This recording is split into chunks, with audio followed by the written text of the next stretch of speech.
ang Bombo Radio Philippines. Fully digitalized. Numero 1 sa balita, komentaryo, drama at serbisyo publiko. Bombo Radio Philippines. Bombo Radio Philippines. Ang inyong #1 at most trusted radio network in the country. Basta Radio Bombo! Oras sa Bombo Radio Iloilo, Philippine Standard Time, 50 minutos na nakalikan sa takna sining alas 11. Welcome sa pagpangalagad sa Bombo Hanay sa to diri sa DUFM Bombo Radio Iloilo, ang flagship station sa the #1 most trusted radio network in the country, ang Bombo Radio Philippines. Adlaw kita karon sa Miyerkules, Setyembre 11, tuig 2024 sa gihapon. Inimula gani mo ang kurman, Bombo Chama Blanco Hover kag karon sa aton siniyang Christmas countdown. Pila na lang ayhan kadlawng nabilin antes ang Paskwa diri sa aton sini karon nga pagpangalagad yari ang aton sini nga Christmas countdown. Christmas is a time for sharing. 105 dias na lang kagapaskwa na. Sa gyapon ini mo lang ang kurban, Bombo Chama Blanco Over kagkaron sa mga panguna dalagkuan nga mga balita. Transparency gina-question sa nganay alkalde sa Banwasang Buenavista Gimeras tuhoy sa kamahal sa power rates ang Gimelco. Samtang si board member Rolito Kahilig sa segundo distrito nag-privilege speech angot sa mataas nga power rates sa mga electric cooperative sa bahay naman sa probinsya sa Iloilo. Sa iban pa nga mga talupang doon karon nga mga balita, anay Mayor Jed Patrick Mabilog nga mabisita sa Iloilo City Hall. Ginapayag Biyernes nga adlaw. Inisandig sa mensahe nga ginpalabot ni Mr. Jack Kunlo sa kay Mayor Jerry Treñas. Sa iban pa nga mga talupang doon nga mga balita, pamilya Pural padayon ang kaso or padayuno ng kaso batok sa kay Nilo Guardaya, apisar nga nag-plead not guilty ining suspitsado. Update, driver sa wing van truck kasuhan bangod sa insidente nga nagluntad sa Kalabuan, Leganes. Duha na diri ang kumpirmado nga ginbawian sa kabuhi. Samtang traffic lights sa nabitasan na lapas sa may bintaha kag disbintaha suno sa punong barangay. Elektrisyan na kuryente sa distrito sa Haro nagtugas ang unscheduled power interruption. Elektrisyan yara sa ospital ginabulong. Search and retrieval operation sa Philippine Coast Guard sa Pito Kamising nga nagkapan ng motorbangka sa baybayin sang Kaluyan Tike kag Malayaklan ginterminate na sang Coast Guard samtang coastal search siya nagapadayon. Sa iban pa nga mga balita diri Banwa, Halandon ni Memorial National High School nagalawom nga matapos na gilayon ang mga proyekto ng Mayor Jerry Treñas kag Congresswoman Jam Baronda para mas maayo pagirang performance ang ilang mga estudyante. Muni madalagkuan mga balita, issues kag impormasyon na main sentro karon sa aton sining nga pagpangalaga sa gihapon diri sa palatuntunan na Bombo Hanay sa udto. Check naton this time si Bombo Hana Andasa kay gintapos na sa Philippine Coast Guard ang ilang sining search and retrieval operation sa Pito Kamising nga nagkapan nga motorbangka sa baybayon sang Kaluyan Tike kag Malayaklan. Bombo Hana sa report, please come in. Gin-wind down o pag-terminate na sa Philippine Coast Guard ang search, rescue and retrieval operation sa Pito Kamising sa nagkapan nga bangka sa baybayon sa Kaluyan Tike kag Malayaklan sang Agosto 26, 2024. Bombo Cham apang diriman sige hapon ang coastal search sa ining pito nga sa Vic Florendo sang Bulao, Camarines Sur, Roel Del Oro sang Mabini, Goa, Camarines Sur, Joseph Del Oro sang Tingtingon, Goa, Camarines Sur, Macmac Del Oro sang Tingtingon, Goa, Camarines Sur, Frankie Gajero sa Sigaon, Camarines Sur, Rosauro Del Oro Tingtingon, Camarines Sur, kag si Christian Aguilar nga initial nga impormasyon nga taga Manila man iya Bombo Chama. Sa interview sa Bombo Radio kay Commander Winiel Azcuna, ang commander sa Western Visayas Philippine Coast Guard, iya ginpahayag diri nga sa subong pati sa gihapon ng pamilyaman kaga sa buong mansa katapos ang Philippine Coast Guard nga ang ining pito buhi pa sa gihapon apang sa latest update man sang nagligad lang mga semana may nakita naman ini sila nga isa pa ka bangkay man sa area sa coastline sang Mindoro kon sa diin na until now gina-identify pa kung kay sino gid man bala ini nga lawas sa pito sini ka missing kay ti apang nagapati man ini sila nga posible ay isa ini siya sa pito ka missing, but as of now sige pa ang ila man diri nga coastal search sa ining pito nga nabilin nga missing. Yari bala kay pamatian naton ang pahayag ni Philippine Coast Guard Commander Winiel Azcona. Yes, ma'am. So, sa pagka ngayon po, ma'am, nag-wind down na po yung parang search and retrieval operation po natin doon sa 7 na missing na persons pa doon sa dalawang motorbangka na nag-capsize between Antique and Boracay. So, we decided to wind down the operation last Saturday, no? But we continuously conduct coastal search, no? Meron po kasi tayo mga personnel pa dyan sa may Mindoro, saka dito po sa may Tablas Island, ng mga Coast Guard personnel, naka-station po dyan. So, pinagpapatuloy pa rin po namin yung coastal search, ma'am, and hopefully makita pa po namin yung 6. Kasi last week po, if I'm not mistaken, that was on the Wednesday, may nakita pong isang dead body, no? Doon sa may Mindoro, and there's a big possibility na ito ay kasamahan doon sa 7 po na missing pa. So that will bring down our missing person to 6. And na-identify po yun, sir, ng kanyang family ba, sir? Yung last ko po na coordination, ma'am, doon sa station natin doon sa may Aklan, ongoing pa po yung verification, ma'am, ng family kasi in the advanced stage na rin po kasi ng decomposition po yung na-recover na katawan. So as of this time, of course, 7 pa rin po yung missing, but there's a big possibility po na part po yung isa na yun doon sa 7 po. So ongoing pa po pala yung pag-identify if who is that person po yung last na nakita po, sir? And sa ato bang area, sir, yung nakita, sir? Sa may coastline po ng Mindoro po, dito po sa may eastern side ng Mindoro, doon po nakita po yung katawan, ma'am. Okay. So with that, sir, ano pa naman, sir, yung plano po, sir, ng family with this, yung mga natitira pa po, sir, na missing? Right now, ma'am, yung 3 na na-recover po namin na mga katawan, yung patay po na mga namatay, napadala na po natin sa kanya-kanyang pamilya po, naiuwi na po ng Bicol, yung isa po ata sa Cavite. So we assisted the affected families na may transport po yung mga katawan po yung mga kapamilya po nila. Okay. So with that, sir, do we have any responsible po ng mga tao with this on what happened on Capsize Motorbangka, sir? Yes, ma'am. Yung Coast Guard po ngayon, ma'am, currently we are building up a case build-up. We're making a case build-up against the 2 operator, yung boat captain, who were responsible, no? Kasi sila po yung may dala ng bangka na nag-capsize. So, nagki-case build-up po kami ngayon, and then hopefully we can file as soon as possible the case against them.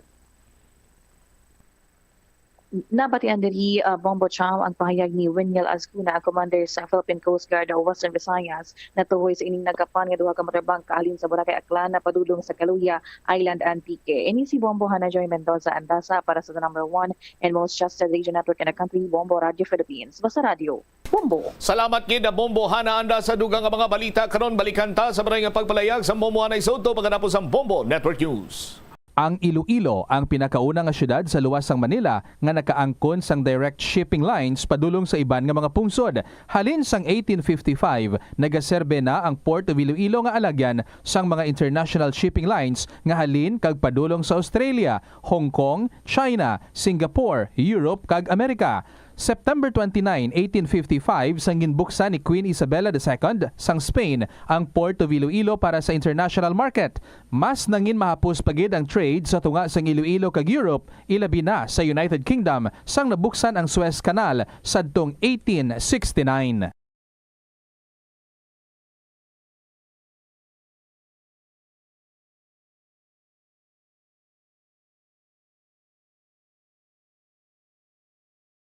Bombo Radio Philippines. Bombo Radio Philippines. Ang inyong number one at most trusted radio network in the country. Basta Radio Bombo! This is Bombo Network News Noontime Edition, broadcasting live at Bombo Radio Broadcast Center, Makati City, Philippines. Araw po ngayon ng Miyerkules, ika-11 sa buwan ng Setyembre taong 2024. Sa atin pong Christmas countdown, 105 days to go, bagong araw ng Pasko. Sa ating mga headlines, Kingdom of Jesus Christ founder Apollo Kibuloy haharap daw sa dalawang magkahiwalay na arraignment sa darating na Biyernes. 14 million pesos naman na pabuya matatanggap ng mga informant na nagbigay ng tips para madakip si KOJC leader Pastor Apollo Kibuloy at 4 na kapwa-akusado nito ayon sa Philippine National Police. Posibilidad naman ng panibagong pagputok ng Bulkang Kanlaon binabantayan na ng Philippine Institute of Volcanology and Seismology dahil sa patuloy na mga abnormalidad nito. Siphoning operations naman sa lumubog na MT Terranova plano daw na tapusin na sa araw ng Biyernes ayon sa Philippine Coast Guard. At abangan mamaya sa ating balita sa ibayong dagat si Vice President Kamala Harris sa kusang kinamayan. Itong si dating US President Donald Trump sa pinakauna nilang paghaharap. Democrats bumawi sa ikalawang presidential debate. Samantala, ulat naman sa ibayong dagat, death toll sa gupit ng Typhoon Yagi sa Vietnam pumalo na sa 127. Samantala, 59,000 residente naman napilitan ng lumikas. At sa ating balitang palakasan, Golden State Warriors head coach na si Steve Kerr handa na raw sa pagpasok ng 2024-2025 season. Abangan ang kanilang mga preparasyon. At live nationwide via satellite, dumako na tayo sa mga detalye ng ating mga balita. Hindi tumigil ang National Bureau of Investigation o NBI sa pagtuntun doon sa mga nasa likod ng organized human trafficking at ayon nga kay National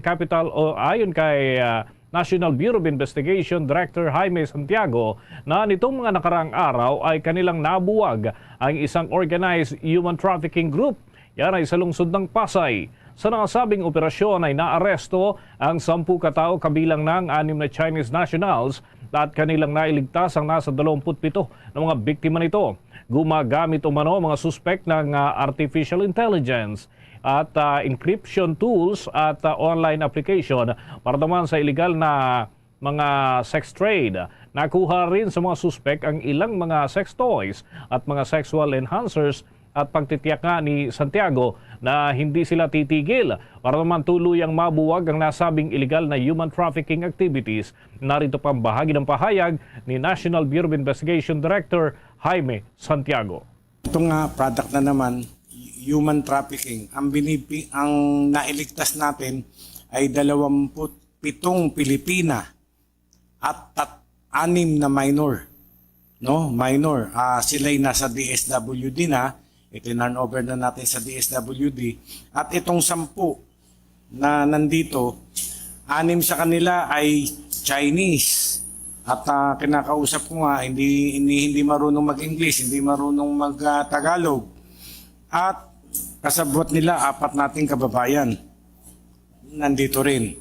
So sa follow-up operation nila, ay nahuli pa rin nila itong 2 karagdagan na ating suspect. Naipa-inquest na natin sila and they were accordingly charged. Okay? So, nagpapasalamat ako. I am commending my officers, na agents, na sa kanilang magandang trabaho sa pakikipagtulungan nila ng 4 na division namin. Tinig po yan ni National Bureau of Investigation Director Jaime Santiago. Makakatanggap naman ng kabuang 14 million pesos na pabuya ang mga impormante na nagbigay ng tips na humantong sa pagkakaresto kay Kingdom of Jesus Christ leader Pastor Apollo Kibuloy at 4 pa niyang kapwa-akusado. Ayon yan kay Philippine National Police spokesperson Colonel Jean Fajardo. Tikom naman ang bibig ng PNP official sa kinaroroonan ng mga nasabing informant para na rin anya sa obvious reason para sa kaligtasan ng mga ito. Hindi din makumpirma ni Colonel Fajardo kung ang mga informant ay nasa loob ng KOJC compound sa Davao City. Una na ngang inanunsyo ni Interior Secretary Ben Horabalos Jr. ang patong sa ulo ng noon ay puganting pastor na 10 milyong piso habang tig 1 milyon naman na piso para yan sa iba pang 5 kapwa akusado ni Kibuloy. Kung matatandaan na ayon sa Philippine National Police, naaresto nga sina Kibuloy kabilang ang 4 pa nitong kasamahan na sina Jacqueline Roy, Ingrid Canada, Crescente Canada at Sylvia Simanes sa loob yan ng Kingdom of Jesus Christ Compound sa Davao City noong araw ng Linggo.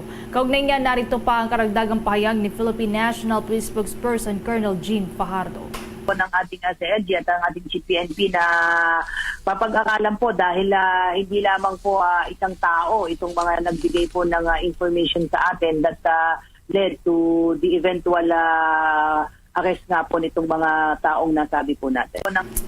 Bagi po yan ang pahayag ni Philippine National Police spokesperson Colonel Jean Fajardo. Samantala, nakatakda namang humarap itong si Kingdom of Jesus Christ founder Apollo C. Kibuloy sa dalawang magkahiwalay na arraignment o pagbasa ng sakdal sa araw ng Biyernes, Setyembre 13 ng taong kasalukuyan. Kapwa naglabas ang Pasig City Regional Trial Court Branch 159 at Quezon City Regional Trial Court Branch 106 ng magkahiwalay na order na nag-aatas naman sa Philippine National Police na dalhin ng personal itong si Kibuloy at mga kapwa nito akusado sa korte, parehong oras at parehong araw. Sa Pasig Regional Trial Court, nasampahan na itong si Kibuloy ng qualified trafficking in person o kaya paglabag sa Republic Act 9208 o kilala bilang Anti-Trafficking in Persons Act of 2003. Sa Quezon City Regional Trial Court, harap naman siya sa kasong child abuse o paglabag sa Republic Act 7610 o Special Protection of Children Against Abuse, Exploitation and Discrimination Act. Ang kaso ni Kibuloy mga kabombo sa Quezon City Regional Trial Court ay ang dating reklamo na inihain laban sa kanya sa Davao City Regional Trial Court, ngunit ipinalipat ng Supreme Court kasunod na rin ng apila ng Department of Justice. Ito ang unang pagkakataon na ang self-appointed Son of God ay babasahan ng sakdal sa dalawang magkahiwalay na korte kasunod na rin ng tuluyan niyang paglutang at pagkakapasakamay ng mga otoridad. Bombo International News. Mistulang bumawi ang mga Democrats sa ikalawang bugso ng US presidential debate kasabay ng unang paghaharap ni na dating US President Donald Trump at Vice President Kamala Harris ngayong araw, Setyembre 10, oras doon po sa Amerika. Kung maalala, marami ang hindi kumbensido sa unang bugso ng debate na nangyari sa pagitan ni na Trump at US President Joe Biden na siyang kumakatawan naman sa Democrats. Ito rin ang naging dahilan kung bakit marami sa mga miyembro ng partido ang nananawagan noong umatras na si Biden hanggang sa tuluyan na siyang pinalitan ni Harris. Sa pagsisimula naman ng debate sa pagitan ni na Trump at Harris, agad na nilapitan ng pangalawang Pangulo ang dating Pangulo ng Amerika at nakipagkamayan. Bagay na hindi naman nangyari noong unang debate sa pagitan ni na Trump at Biden. Narito, paunaurin po natin ang naging bahagi nga ng pagtikita ni na dating US President Donald Trump at ni Vice President Kamala Harris. So let's now welcome the candidates to the stage, Vice President Kamala Harris and President Donald Trump. Kamala Harris, it's a good debate. Nice to see you. Have fun. Thank you. Welcome to you both. It's wonderful to have you. It's an honor to have you both here. Ang natura namang handshake o kamayan ay patuloy ngayon na umaani daw ng samot-saring reaksyon mula sa mga social media users at ilan nga sa mga ito ay tinawag itong awkward handshake. Sa kabila naman ito ay agad na nagbatuhan ng isyu ang dalawa na magkatunggali sa pagsisimula pa lamang ng debate. Ang Ukraine-Russia war ang nauna ngang naging topic doon sa debate at natanong si Trump ukol sa kanyang pangako na tatapusin niya ito sa loob lamang ng 24 na oras. Nang matanong naman ang dating Pangulo kung paano niya ito gagawin, sinabi niyang kakausapin niya ang kapwa presidente ng Ukraine at Russia. Maglalatag din umano siya ng mga alternatibong paraan para matigil na ito. na susuportahan naman anya ng US government. Makakaya umano niya itong gawin dahil kapwa naman rumirespeto sa kanya ang dalawang leader. Hindi anya ito magawa ng kasalukuyang administrasyon dahil hindi nirerespeto si Biden.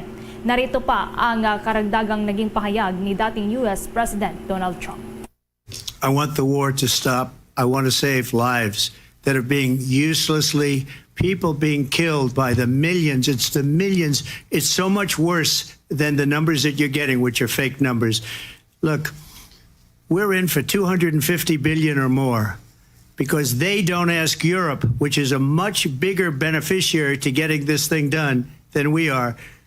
They're in for $150 billion less because Biden and you don't have the courage to ask Europe like I did with NATO.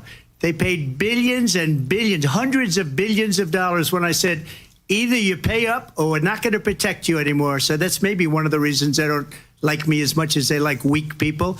But you take a look at what's happening. We're in for 250 to 275 billion. They're into 100 to 150. They should be forced to equalize. With that being said, I want to get the war settled. I know Zelensky very well and I know Putin very well. I have a good relationship and they respect your president.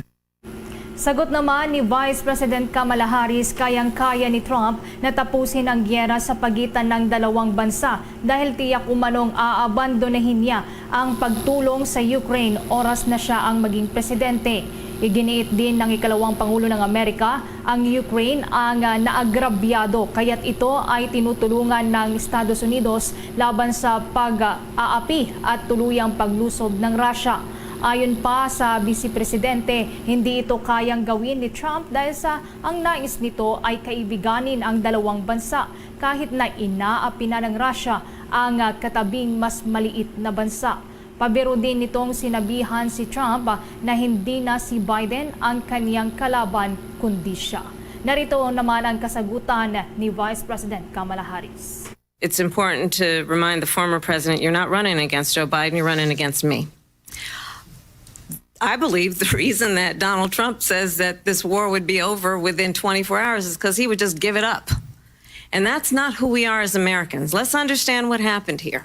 I actually met with Zelensky a few days before Russia invaded, tried through force to change territorial boundaries, to defy one of the most important international rules and norms, which is the importance of sovereignty and territorial integrity. And I met with President Zelensky. I shared with him American intelligence about how he could defend himself. Days later, I went to NATO's eastern flank, to Poland and Romania. And through the work that I and others did, we brought 50 countries together to support Ukraine in its righteous defense. And because of our support, because of the air defense, the ammunition, the artillery, the javelins, the Abrams tanks that we have provided, Ukraine stands as an independent and free country. If Donald Trump were president, Putin would be sitting in Kyiv right now. And understand what that would mean, because Putin's agenda is not just about Ukraine. Understand why the European allies and our NATO allies are so thankful that you are no longer president. Bahagi po yan ang pahayag ni US Vice President Kamala Harris hinggil sa usapin ng Ukraine-Russia war. Ilan pa sa mga naging paksa sa debate ay ang polisiya ng bawat isa, ukol naman yan sa immigration at ang pagpayag sa mga migrants, abortion at karapatan ng mga kababaihan, pagpaparami ng trabaho para sa mga American at ang migrant workers, pagtanggal ng mga US soldier sa Afghanistan at iba pa. Muli namang bumalik ang seryoso at mistulang galit na tindig ni Trump sa ikalawang debate habang kalimitang makikita si Harris na nakangiti sa bawat pagsasalita ni Trump. Hindi rin ito katulad noong unang debate kung saan ilang beses na mistulang nawala si Biden habang sinasagot si Trump. Sa halip naman ay mabilis na sumasagot si Harris sa kahit na anong paksang binubuksan ni Trump. Muli rin namang naungkat ang naunang kontrobersiya na pahayag ni Trump na hindi niya alam na bahagi ng black community si Vice President Harris. Pero giniit ni Trump, wala siyang pakialam kung ano pa ang kulay ng kanyang katunggali. Sa panig naman ni Harris, tinawanan na lamang niya ang naging pahayag ng dating Pangulo. Narito pa ang sagutan sa pagitan ni Trump at Harris. I don't, and I don't care. I don't care what she is. I don't care. You make a big deal out of something. I couldn't care less. Whatever she wants to be is okay with me. But those were your words, so I'm I asking. don't know. I mean, all I can say is I read where she was not black, that she put out, and I'll say that. And then I read that she was black, and that's okay. Either one was okay with me. That's up to her. That's up to her. Vice President Harris, your thoughts on this? I think honestly, I think it's a tragedy that we have someone who wants to be president who has consistently, over the course of his career, attempted to use race to divide the American people. You know, I do believe that the vast majority of us know that we have so much more in common than what separates us, and we don't want this kind of approach that is just constantly trying to divide us, and especially by race. And let's remember how Donald Trump started. He was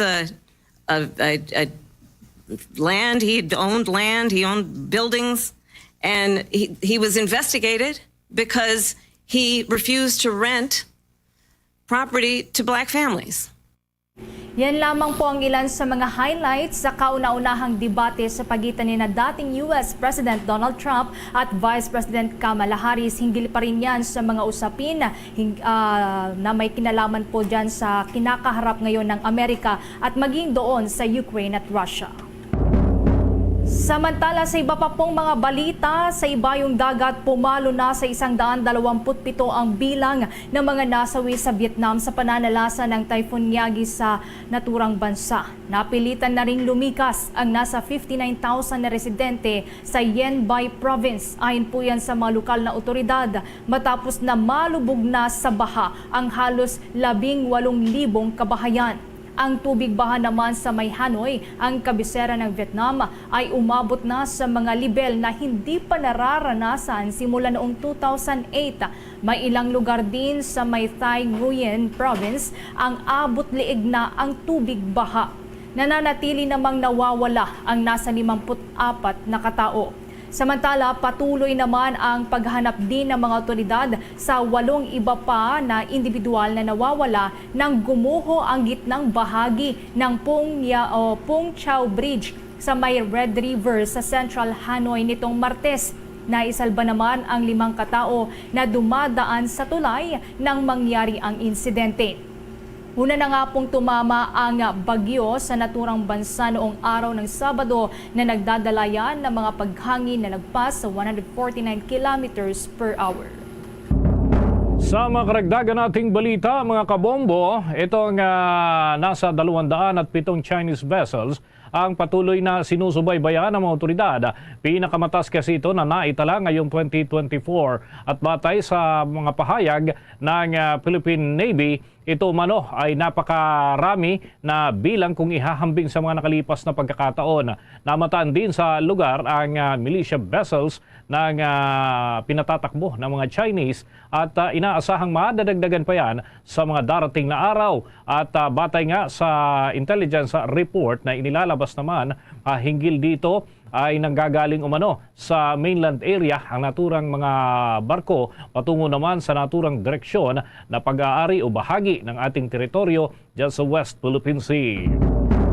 Samantala, target na ipatupad ng Philippine Coast Guard ang pre-departure inspection at regulation sa mga private boats sa darating na Oktubre, kasunod na rin ng pagpuslit nitong si Alice Go sakay ng iyate. Batay nga sa impormasyon ay nagkakaroon ng mga paghihigpit hinggil sa naturang mga patakaran upang matiyak na ito ay masusunod at matitiyak nga na hindi na malulusutan pa ng mga kahalintulad na pagbiyahe ng hindi otorisado at walang sapat na dokumento. May tuturing kasing iligal ang paglalakbay kung walang sapat na mga papeles na nagbibigay pahintulot sa kanilang mga biyahe. Samantala, sa oras pong ito, kuha muna tayo ng report mula dyan sa may Senado. Si Senator Sherwin Gatchalian, paiimbestigahan na ang kabiguan ng mga bangko na usisain ang financial transactions na maaari daw nagbigay daan sa pagtatatag ng mga illegal Philippine offshore gaming operators. Kaugnay niyan, may kabuuan pang detalye si Bombo JC Galvez. Paiimbestigahan ni Senator Sherwin Gatchalian ang kabiguan ng mga bangko na sitahin at usisain ng financial transactions na maaring nagbigay daan sa pagtatatag ng mga Philippine Offshore Gaming Operators o POGO na nauugnay sa mga kriminal na aktibidad sa bansa. Pinunto ni Gatchalian, ang money laundering ay isa sa pinakamalaking krimen na ginawa ng mga POGO na niraid ng mga otoridad. Halimbawa niya, ang mga kumpanyang pag-aari ni Go Waping na mas kilala bilang Alice Go ay sangkot sa bank transaction na nagkakahalaga ng daang-daang milyong piso na maaaring nagbigay daan sa pagpapatayo ng POGO sa Bamban. Hinala ng senador na mga kumpanyang itinatag ng pamilya Go tulad ng QJJ Farms at QJJ Embroidery ay malamang na ginamit lamang upang gawing daan para sa money laundering at mapondohan ang pagpapatayo ng POGO sa Bamban na tinatayang nagkakahalaga ng mahigit 6 billion pesos. Ang mga transaction anya sa bangko ng mga kumpanya ng Go ay umabot sa daang-daang milyong piso, higit pa sa ipinihiwatig ng kanilang mga financial statement o kanilang kakayahan sa pananalapi. Binigyan din ni Gatchalian ang kasong money laundering na isinampa ng Anti-Money Laundering Council o AMLAC laban kay Go at 35 iba pa. Kabilang sa kaso, ang mga pondo na dapat pambayad sa electricity bill ng Baofulan Development na sistematikong nilinis sa pamagitan ng maraming bank account upang itago kung saan talaga nanggaling ang mga perang ito. Ang Baofu, ang property developer na nagmamayari ng lupa kung saan itinayo ang POGO Hub sa Bamban. Bukod sa POGO sa Bamban, tinitingnan din ng AMLAC ang ilang compliance issues na may kaugnayan sa Porac POGO Hub. Very strong. Mga official documents yun at yung mga documents na yun ay may mga supporting documents yun. Very strong. So yung kiniklaim niya kasi na wala siyang alam, dumaan sa account mo eh. This is her personal account. So irrefutable na hindi niya alam yun. Para sa Bombo Network News, ako si Bombo JC Galvez nag-uulat para sa #1 and most trusted radio network in the country, Bombo Radio Philippines Basta Radio. Bombo! Want to know what makes Enhypen's performances so explosive? Dunkin' Choco Bang! Yeah! Explosive bawat bite kasi chocolate-coated na, Bavarian-filled pa. Explosive ang flavors kasi may 3 banging toppings na. Big Bang BTN, and Big Bang Nutty. Yeah! Kaya ang Enhypen, explosive ang bawat galaw. Nothing like Dunkin' Choco Bang! Dunkin, pasalubong ng bayan. Tuloy-tuloy tayo sa ating balitaan. Kinumpirma ng kapatid ng pinaslang na mamamahayag na si Percy Lapid na pumayag ng tumistigo ang isa sa mga akusado sa Lapid Slay case. Ayon sa veteranong mamamahayag na si Roy Mabasa, tinawagan siya ng prosecutor mula sa Department of Justice at sinabing pumayag na ang pagtestigo ng isa sa mga akusado sa naturang kaso na si Christopher Bacoto. Naniniwala itong si Mabasa na mas magiging malakas na ang kaso sa pamamagitan ng testimonya ng naturang akusado na may kaugnayan nga sa gunman. Ayon pa kay Mabasa, si Bacoto ay natag bilang middleman na naghanap doon sa gunman para naman patumbahin itong si Percy Lapid noong Oktubre 3 ng taong 2022 dyan sa lungsod ng Las Piñas. Sa kasalukuyan niya ay nakakulong itong si Bacoto dahil naman sa nakumit nito na krimen kabilang ng drug trafficking. Nakabinbi naman ang inihaing murder case sa Las Piñas Regional Trial Court kung saan isa nga si dating Bureau of Corrections Director General Gerald Bantag sa mga akusado sa naturang kaso at umano'y utak pa sa pagpatay kay Percy Lapid. Nananatili naman pugante sa batas itong si Bantag na may standing warrant of arrest mula yan sa korte.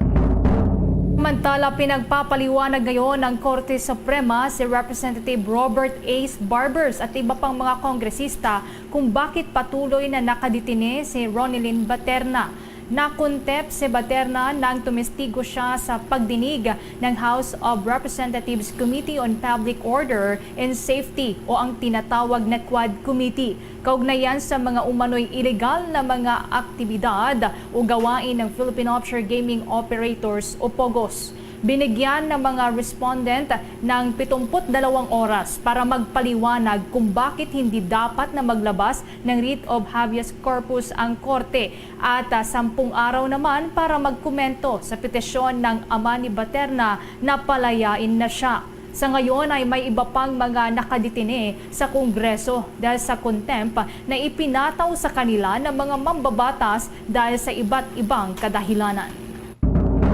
Binabantay naman mga kabombo ng Philippine Institute of Volcanology and Seismology ang posibilidad ng muling pagputok ng Bulkang Kanlaon. Yan ay kasunod na rin ang pagtaas ng mga aktibidad na naitatala sa naturang bulkan na kanilang na-monitor simula pa nung araw ng Linggo kung saan ay daan-daang mga volcano-tectonic earthquake ang naramdaman. Ayon pa sa naturang ahensya at sa kay Director Teresito Bacolcol, ang naturang mga pagyanig ay sinyalis na umaangat na naman ang magma mula yan sa loob ng bulkan o kung hindi man ay nababasag at tuluyang nalulusaw ang ilang bato sa loob nito.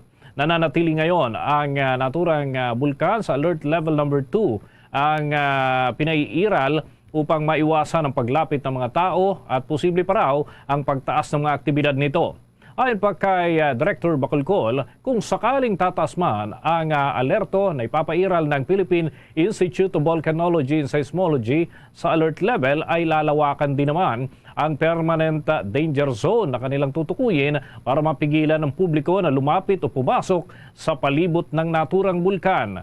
At 3 ng Hunyo, noong huling pumutok ang naturang bulkan na nagtagal naman ng 6 na minuto at nagbuga pa ng hanggang 5,000 metric tons ng volcanic materials tulad na lamang ng asupre, abo at iba pa.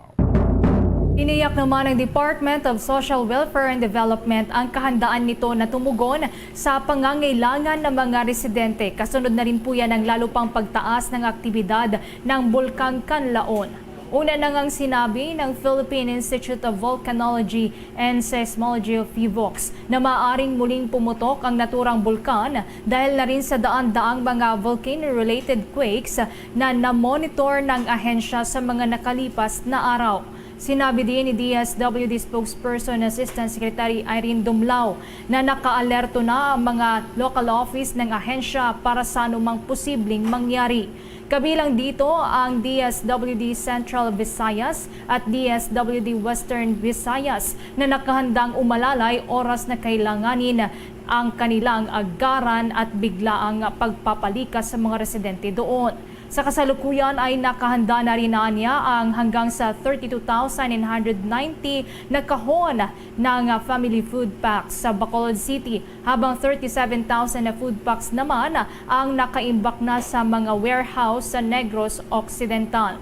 Humigit kumulang 7,000 kahon naman na mga family food packs ang nasa Canlaon City. Maliban pa yan sa mga non-food items, gaya na lamang ng hygiene kits, family sleeping kits at modular tents.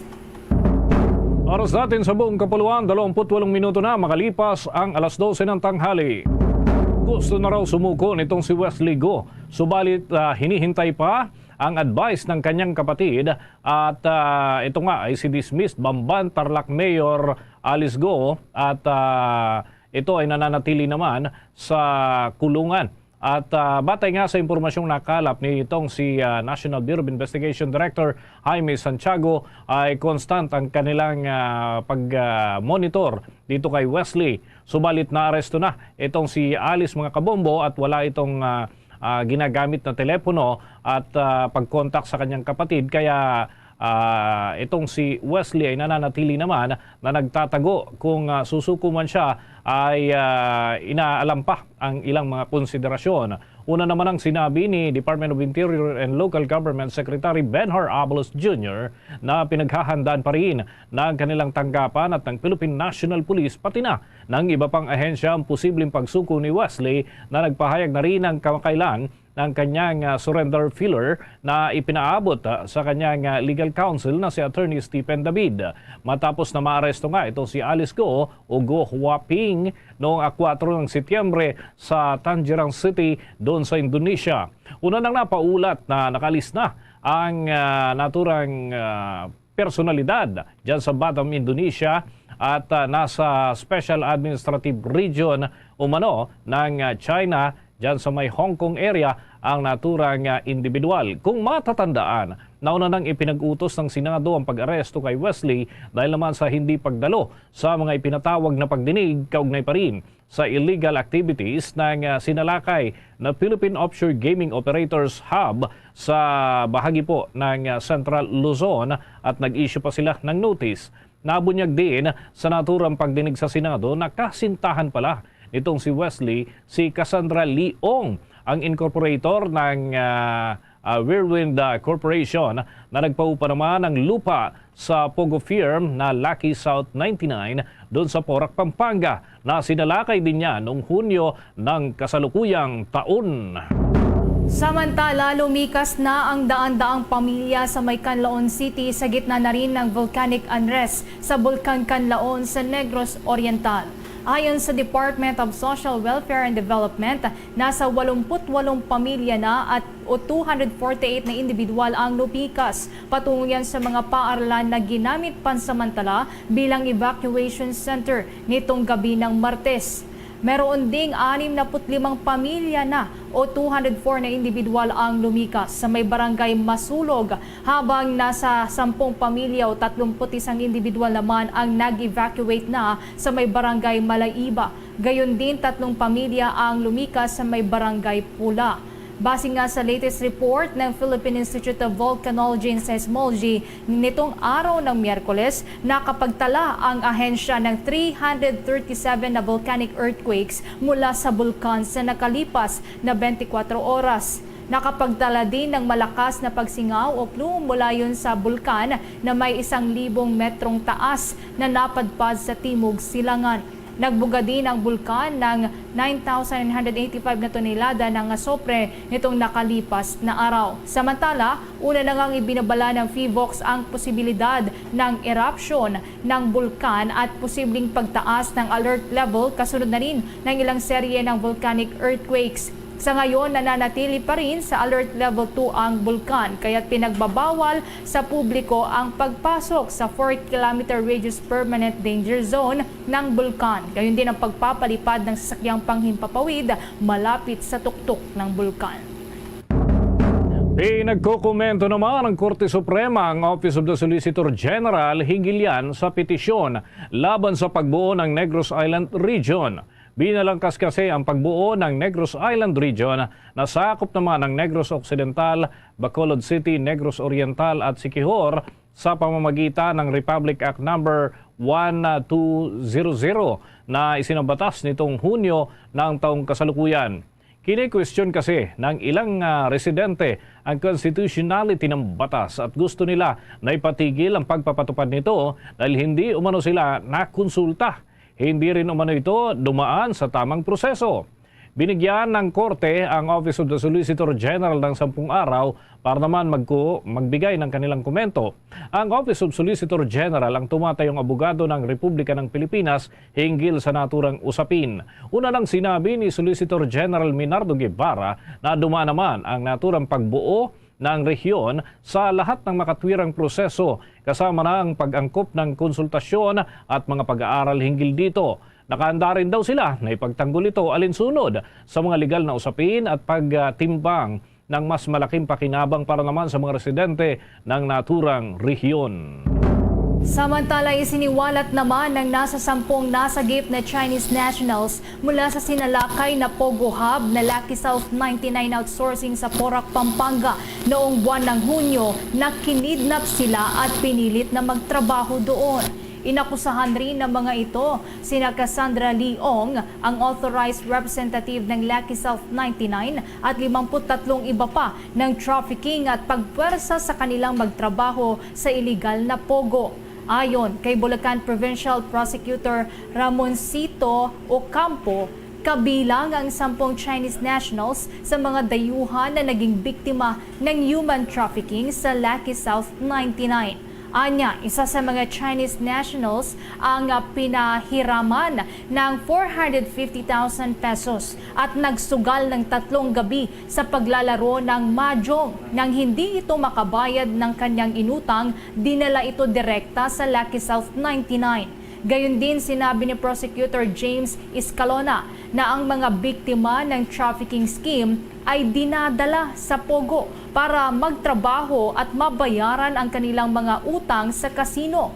Pinangakuan din umano ang mga biktima na papalayain sila sa oras na mabayaran na nila ng buo ang kanilang utang. Subalit nang malapit na nilang mabayaran ang kanilang natitirang utang, ibinenta sila sa ibang Pogo. Pwersahan din anyang pinagtratrabaho ang mga ito ng 15 hanggang sa 18 oras kada araw para patakbuhin ang online o mobile phone scams. At kung hindi nila gawin ang kanilang trabaho, sila ay totorturin kapag tatangkain naman nilang tumakas at mahuli kalaunan, masaklap ang kanilang dadanasin. Una nga rito nitong araw ng Martes, kabilang ang nasabing mga biktima at ang PAOK, gayon din ang Philippine National Police sa mga complainant sa inihain nga na non-bailable offense na qualified human trafficking sa Department of Justice laban kina Cassandra Leong, Duan Renwu na sinasabing big boss o executive ng Whirlwind Corporation na nagpaupa ng lupa sa Lucky South 99 at iba pang mga incorporators. Apektado na ang mahigit 100 immigration personnel sa pagtanggal kay dating Bureau of Immigration Commissioner Norman Tansinco. Bago kasi ang paglisan nitong si Tansinco ay bigo itong mapirmahan ang job contract ng mga naturang personnel. Ang mga ito mga kabombo ay nakatakda ng ma-extend ngayong taon. Kasunod din ang naturang anunsyo ukol naman sa tuluyang pagkakatanggal dito kay Tansinco. Hindi na siya nagpakita pa sa kanyang opisina kinabukasan at 10 ng Setyembre. Sa kabila nga ng pagpapalit ng liderato ay tiniyak naman ng Bureau of Immigration na hindi maapektuhan ang serbisyo ng kanilang ahensya at lahat ng serbisyong ipinagkakalob sa mga kliyente ay magpapatuloy pa rin. Nitong nakalipas na araw at 10 ng Setyembre ay opisyal nang naupo. Ito si Deputy Commissioner Joel Anthony Biado bilang officer in charge ng Bureau of Immigration. Agad din siyang hinarap at nakipagpulong ito sa top immigration officials hinggil naman sa kanyang mga gagampanang tungkulin.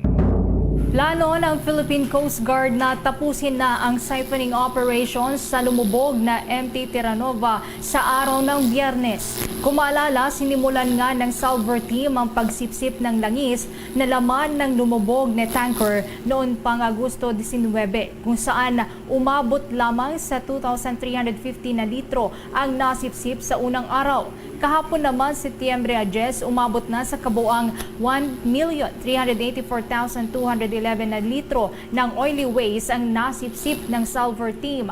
Batay na rin yan sa official record mula sa Philippine Coast Guard. Nangangahulugan nito na ilang litro na lamang ang natitira sa loob yan ng tanker mula sa mahigit 1.4 million litro na laman nito bago ang tuluyang paglubog. Kung maalala rin, pansamantalang itinigil ng Salver Team ang siphoning operations mula noong Setyembre 2 hanggang Setyembre 6 dahil na rin po yan sa panganib na dulot yan ng pananalasa ng nagdaang bagyong Enteng. Kaugnay niya na ayon pa sa Philippine Coast Guard, maliban sa pagtiyak na maayos ang pagsipsip sa mga langis na laman ng tanker ay pinapabantayan din nitong maayos ang pagbibiyahe sa mga nasipsip na oily waste mula sa Salver ship patungo po yan sa mga disposal facilities sa May Marilao sa lalawigan ng Bulacan. At mga kabombo, mga ka-Star Nation mula dito sa Pilipinas, dadalhin namin kayo sa mga update doon sa Estados Unidos. Kasi kanina ay isinagawa nga itong debate sa pagitan ni dating US President Donald Trump at Vice President Kamala Harris. At dito mga kabombo, maki-update tayo sa ating Bombo International News Correspondent, Ms. Valerie May Bilyesa. At yan ay nandiyan sa Amerika. Magandang araw po sa inyo. Makiki-update lamang si Bombo Dennis Hamito ito. And together with me si Bombo Everly Rico, nationwide and worldwide.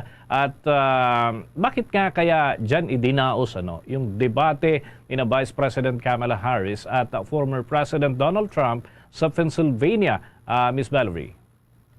Kung saan po yung Pennsylvania is isa sa mga 7 battlegrounds na nag-determine ang outcome ng election. So far sa survey, yung last estimate na result, itong 2 presidentiables na sina Present Vice President Kamala Harris and former US President Donald Trump ay tied po sila sa state ng Pennsylvania, wherein yung Pennsylvania po ay mayroong 19 electoral votes. This would be, I guess, an exciting debate kasi this is the first time that the 2 presidentiables are going to meet in one stage. And may mga rules po na pwede nilang sundin na binigay ng mga moderators at ng station at ito po ay dapat po nilang sundin. Okay, another question is, nakaplano ba yung mga topic dito or anything goes? Kung halimbawa, kasi kanina medyo matindi yung balitaktakan, pero nabigyan ba sila ng kopya kung ano yung magiging takbo ng debate o may mga rules hinggil dito, Ms. Valerie? Sa debate pong ito, any topic is on the table. Wala po tayong alam kung ano ang pwede nilang pag-usapan. And then may kaibahan din po ito sa previous na naging debate ng presidente ng Amerika na si President Biden and Donald Trump, yung nangyari na first debate, kasi naiba din yung rules. Si Vice President Harris, gusto niya sana na 2 microphones ay unmuted. Ayaw niyang nakamute kasi last time dati naging si President Biden na muted yung microphone while nagkakaroon sila ng debate. But this time, it's the other way around. Yung campaign group nila Vice President Harris, gusto nila na both microphones are unmuted, while ito naman yung kampo nila former President Donald Trump, gusto nila na muted yung microphone habang nagsasalita yung opponent. So in this case, pag muted yung microphone, this would be fundamentally disadvantage on the part of former Vice President Harris. Kasi nga, being a prosecutor, gusto niya talaga sigurong mag-exchange ng mga ideas with the opponent. This is also to serve shield to Trump for direct exchanges. But on the other hand, nagkasundo na din sila. They accepted the rules about the use of their microphones. But then, nag-offer lang ng assurances on how to handle crosstalk.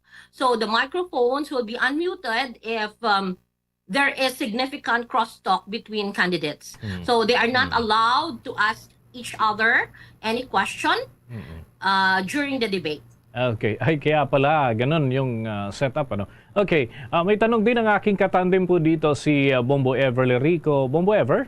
Okay, masusundan pa po ba kaya ito po nga debate sa pagitan ni na Trump at ni Harris, knowing na mayroon na rin pong pahiwatig yung 2 kampo na willing naman sila na magkaroon pa ng karagdagang debate, mapadalawa man yan o 3, bago po itong nakatakdang halalan sa Nobyembre?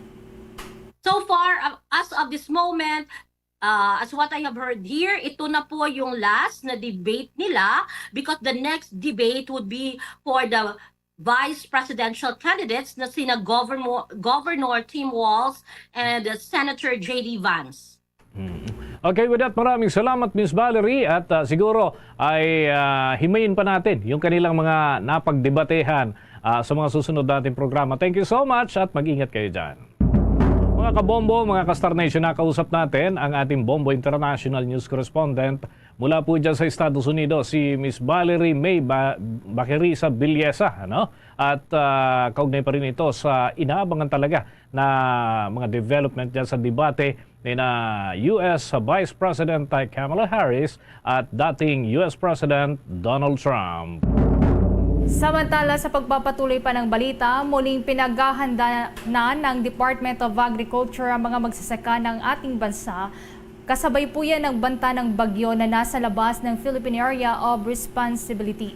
Agad naman na naglabas ng abiso ang Department of Agriculture para paalalahanan ng mga magsasaka na anihin na ang kanilang mga pananim na maaari nang anihin bago pa man ang posibleng pagtama ng malalakas na pagulan at mga paghangin. Pinayuhan din ng ahensya ang mga ito na dalhin sa mas ligtas na lugar ang mga binhi, planting materials, mga abono at iba pa pong mga farm inputs upang ligtas mula sa mga pagbaha. Pinapatutukan na rin ng ahensya ang kaligtasan ng mga livestock at gayon din yung mga alaga pong hayop kasama na ang pagkain, inumin at gamot ng mga ito. Para naman po sa ating mga kababayang mangingisda, ipinayo po ng ahensya na hanguin na ang mga isda at iba pang mga lamang dagat mula sa mga fish pen at fish pan bago pa ang mga pag-ulan. Paalala ng Department of Agriculture, iwasan na ang pamamalaot at huwag suungin ang malalakas na alon sa mga karagatan. Mga kabombo, mga ka-Star Nation, kuha na tayo ng mga balita mula sa ating mga himpilan. Itong Police Regional Office 11 dyan sa Davao Region ay limitado yung kanilang inilalabas na impormasyon na hinggil naman doon sa naging reklamo ni dating Pangulong Rodrigo Duterte laban sa panig ng pambansang pulisya. Alamin natin ang mga update mula sa Bombo Radio Davao. Tumanggi muna na magbigay ng anumang pahayag, komento o reaksyon ang Police Regional Office 11 patungkol sa kaso na inihain ni dating Pangulong Rodrigo Duterte laban sa PNP. Pero siniguro ni PRO 11 spokesperson Major Catherine De La Rey na hindi magpapaapekto at hindi magpapatinag ang PNP sa mga akusasyon laban sa kanilang organisasyon. Direktang sinabi rin ni De La Rey na tuloy-tuloy ang kanilang trabaho, kaakibat ang kanilang sinumpaang tungkulin na harapin ang anumang mga hamon. Dahil dito, humihingi naman ng pangunawa sa publiko si De La Rey kung hindi muna magbibigay na anumang pahayag ang PNP patungkol sa kanilang hakbangin ni dating Pangulong Duterte dahil kasasampa pa lamang umano ng reklamo. Sa kabilang banda, nanindigan naman ang PRO 11 na maingat nitong haharapin alinsunod sa batas ang lahat ng mga alegasyon kabilang na ang kay KOJC leader Pastor Apollo Kibuloy.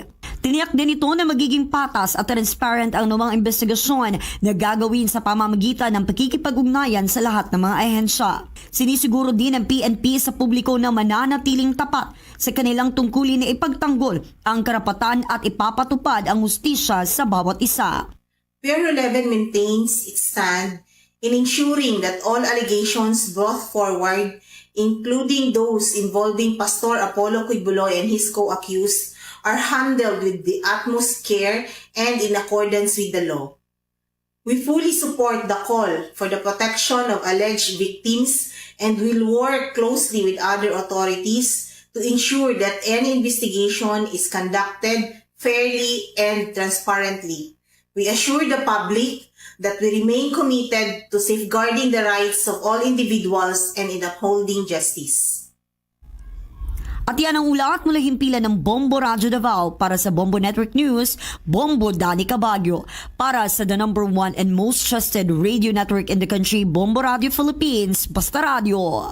Bombo! Si dating Iloilo City Mayor Jed Patrick Mabilog naman uuwi na doon sa Iloilo City sa araw ng Biyernes. Kaugnay niyan may detalye ang Bombo Radio Iloilo.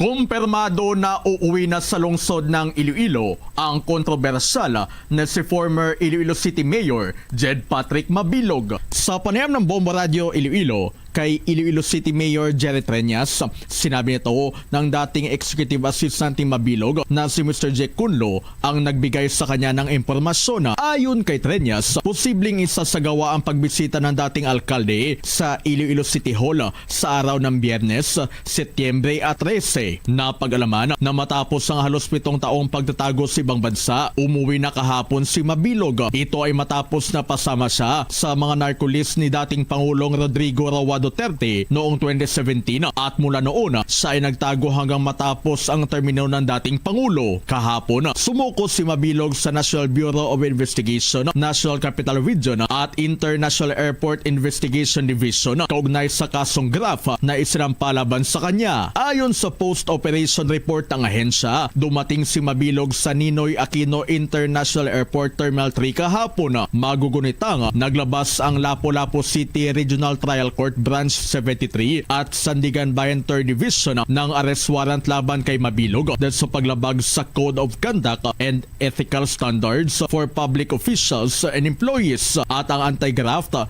and Corrupt Practices Act. Sa Biyernes ko naman makabisita si Mayor Jedri sa City Hall.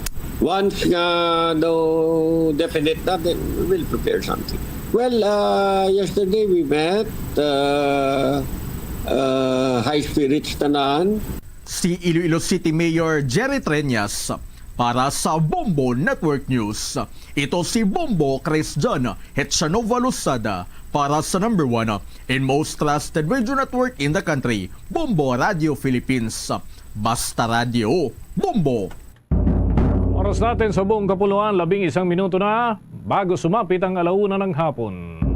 The time check was brought to you by Dunkin, pasalubong ng bayan. Bombo Police Report.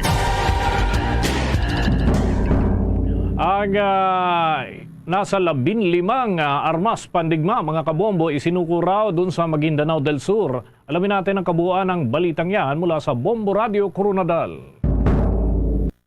Mas pinaigting ng Joint Task Force Central kasama ang Joint Normalization Committee at iba pang sangay ng gobyerno ang kampanya ng Small Arms and Light Weapons Management Program matapos ang panibagong pagsuko ng 15 armas pandigma sa Maguindanao del Sur. Ito ang kinumpirma ni Lieutenant Colonel Rodin Orbon, ang 6th Infantry Division spokesperson sa panayam ng Bombo Radio Coronadal. Ayon kay Orbon, ang mga kagamitang pandigma na ito ay isinuko sa 2nd Mechanized Battalion sa pangunguna ni Lieutenant Colonel Jerome Peñalosa. Ito ay nagmula sa 15 mga barangay sa bayan ng Talayan, Maguindanao del Sur na kinabibilangan ng siyam na M79 grenade launcher, 3 RPG launcher, 2 submachine gun Uzi, 1 KG-9 semi-automatic firearm, mga magazine at RPG ammunition. Iprinisenta naman kay Brigadier General Oriel Pangcog, ang 601st Infantry Brigade Commander, ang mga hindi dokumentadong armas sa isang simpleng programa sa Talayan Municipal Training Center kung saan dinaluhan din ito ng mga local officials ng Talayan Municipality, Sangguniang Bayan, Barangay Council at Municipal Police Station. Maliban dito, isang information education campaign naman sa SALW Management Program ang isinagawa sa mga mamamayan ng Talayan Municipality nang sa ganun ay lalo pang maintindihan ang kabutiang naidulot ng nasabing programa. Una nang sinabi ni Major General Antonio Nafarrete, ang Division Commander ng 6th Infantry Division at JTF Central, na layunin ng Small Arms and Light Weapons Management Program na masiguro ang isang mas ligtas na pamayanan at masawata ang paglaganap ng mga loose firearm. Dalawa yung approach po natin dyan. Unang-una yung tinatawag namin na focus or decisive military operations. Talagang nilalagyan natin ng maraming tropa, sundalo, PNP dyan sa box na yan. At yung pangalawang approach po natin ay yung may tuturing natin na diplomatic approach, yung patuloy na panawagan natin doon sa mga natitira pa pong miyembro ng mga local terrorist group na magbalik loob na. Ang naging pahayag ni Lieutenant Colonel Rodin Orbon, ang spokesperson ng 6th Infantry Division sa panayam ng Bombo Radio Coronadal. Yan ang ulat mula rito sa Bombo Radio Coronadal para sa Bombo Network News. Ito si Bombo Mira Serbo para sa the number 1 and most trusted radio network in the country, Bombo Radio Philippines. Basta Radio, Bombo! Samantala sa Negros Occidental naman, may paalala po kasunod po yan ng mga indikasyon sa posibilidad na muling pagputok ng Bulkang Canlaon. Kaugnay niyan, kumuha pa tayo ng report mula sa Bombo Radio Bacolod. Mahigpit na pinag-iingat ng Philippine Institute of Volcanology and Seismology of PHIVOLCS ang mga residente na malapit sa Bulkang Canlaon sa pinangangambahan na muling pagputok nito. Sa panayam ng Bombo Radio Bacolod kay Engineer Mary Andeline Quintia, resident volcanologist ng PHIVOLCS Negros Occidental, maaaring tataas sa alert level 3 ang status ng bulkan dahil sa pagtaas sa seismic activity nito. Ayon dito, kahapon na record ang pinakamataas na numero ng volcanic earthquakes na umabot sa 337 sa loob ng isang araw lamang na nadama ng mga residente sa paligid ng bulkan, lalo na sa bahagi ng Negros Oriental. Na-record rin ang pinakamataas na emission ng sulfur dioxide kahapon na umabot hanggang sa 9,985 tons per day. Pinaalalahanan ng mga residente na naninirahan malapit sa bulkan na maging alerto at maganda sa posibleng muling pagputok ng Bulkang Kanlaon. Samantala, sinuspende naman ang klase sa 4 na barangay sa La Carlota City dahil sa amoy ng asopre.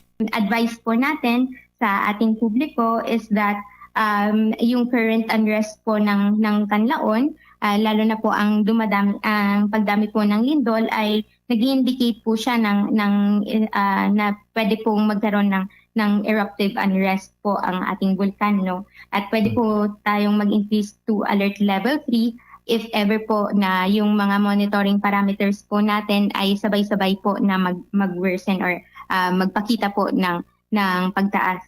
Mula rito sa lalawigan ng Negros Occidental para sa Bombo Network News, ito si Bombo Zaldiforo II para sa number 1 and most trusted radio network in the country, Bombo Radio Philippines, Basta Radio. Bombo! Ang kaso naman po ng dengue sa lalawigan ng Isabela lumobo pa sa 163% ngayong taon.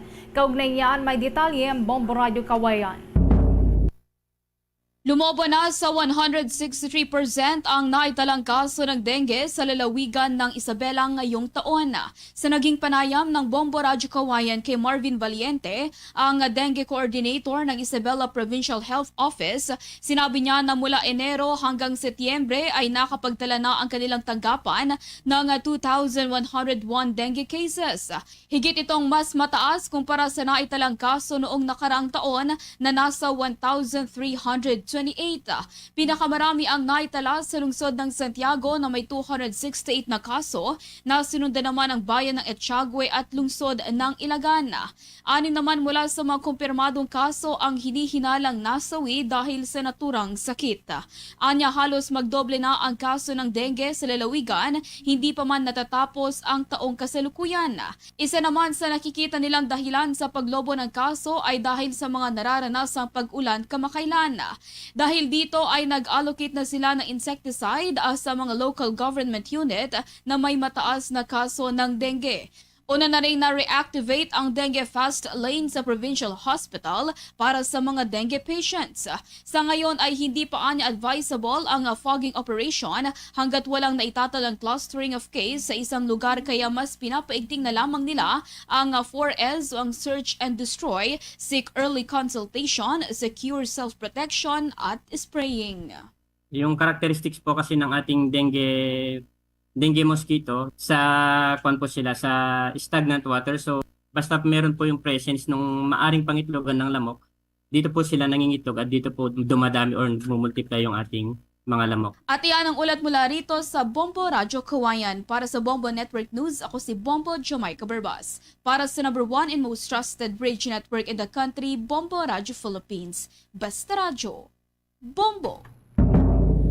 Mga kabombo, mga ka-Star Nation, tuloy-tuloy lamang sa pagsubaybay sa mga programa ng Bombo Radio Philippines at matutunghayan po ninyo ito sa pamamagitan ng iba't ibang platform. Kagaya na lamang halimbawa ng Bombo Mobile App o Bombo Mobile Application. Pwede po itong i-download sa inyong mga cellphone. Pwede rin kayong manood sa pamamagitan ng ating YouTube channel, TikTok at maging sa Facebook Live. Diyan nga sa Visayas, sa region mga kabombo, yung mga Ilonggo speaking. Narito para po sa inyo diyan sa Bombo Radio Iloilo, Bombo Radio Bacolod at Bombo Radio Rojas. Doon naman sa mga Cebuano speaking, nariyan naman ang Bombo Radio Cebu. Doon sa mga Quianon, Bombo Radio Calibo at sa mga Waray ay Bombo Radio Tacloban.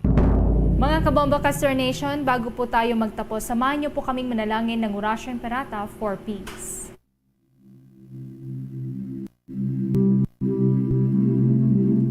God, our Heavenly Father, Lord of peace and justice, we humbly come before you during this time of escalating geopolitical tensions in our part of the world.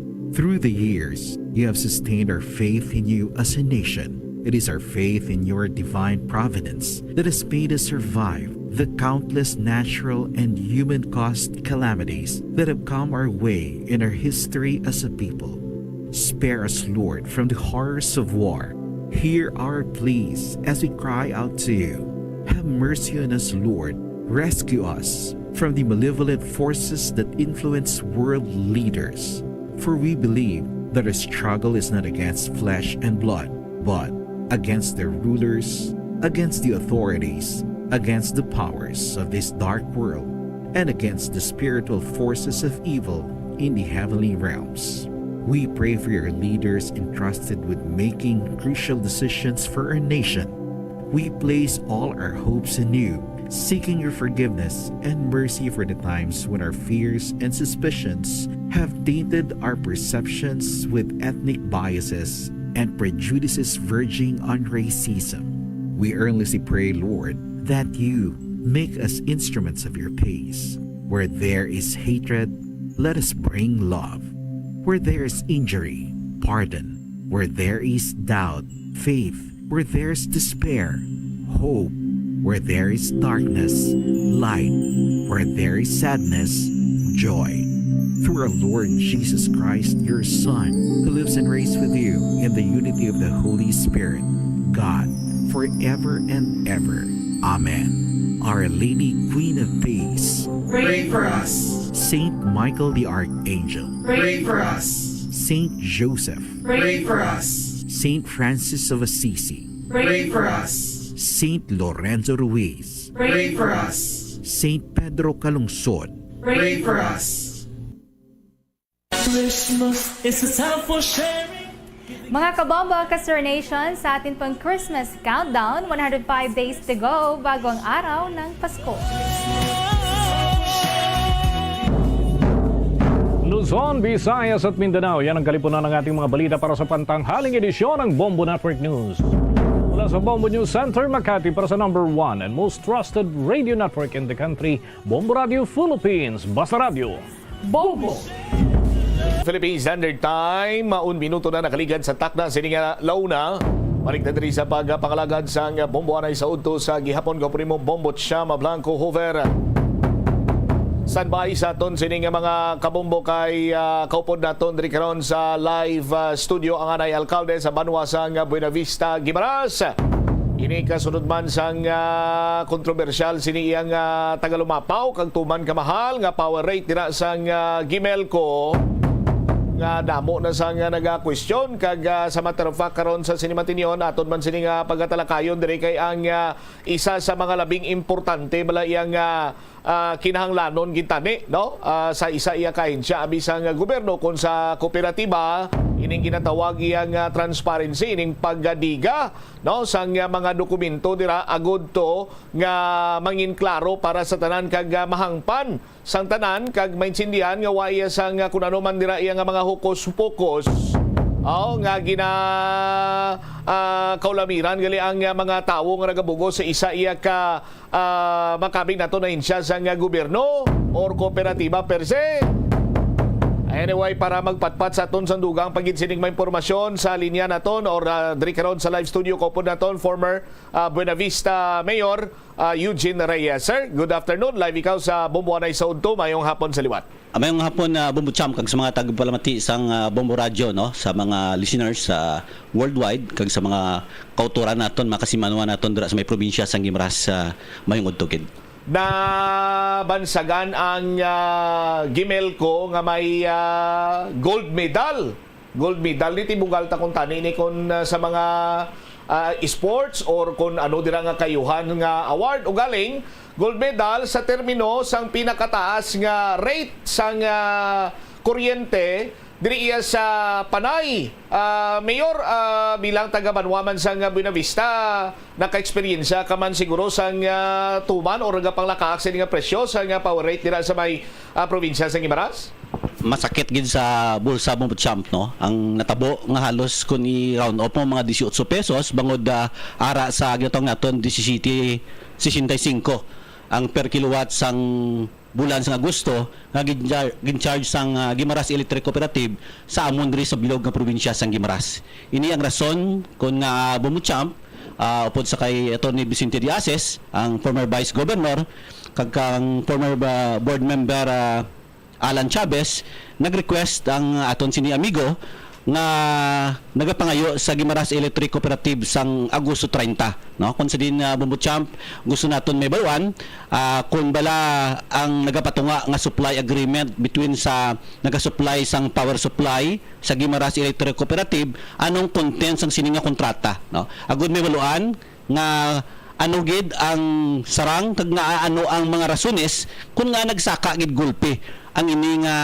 kilowatt nga ginaantos subong ka ginalokdo sang Guimaras no labi sa mga consumer, mga tag-iya nga nagapatigayon ti hindi bala mo man pila man lang da ang makasaranggid nga halos kalabanan dira daw insakto lang gani bakal sang pagkaon adlaw-adlaw ang aton sini mga pumuluyo nagdugang pagid ang ini nga sitwasyon. That is why gusto naton tagaan sing dako kag talapangod agud may baluan sa aton mga pumuluyo ano ang matudtuod nga rason. Hindi lang ang ginahambal sang management sang Guimaras Electric Cooperative kundi ang nagapatunga nga supply agreement. Kay bang mo bumutchamp kag sa aton mga pumuluyo dira sa may probinsya sang Guimaras, isa sa ginatan-aw naton dire. Kay kung makita naton ang ining supply agreement, galing ang inspektahan naton nga makakuha kita sang kopya ginbalibaran sang Guimaras Electric Cooperative. Sa anong rason? Suno sa ila sa kay Engineer Alan Chavez ang ila explanation kung may nagapatunga nga confidential agreement sa tunga sang ERC kag sang Guimaras Electric Cooperative.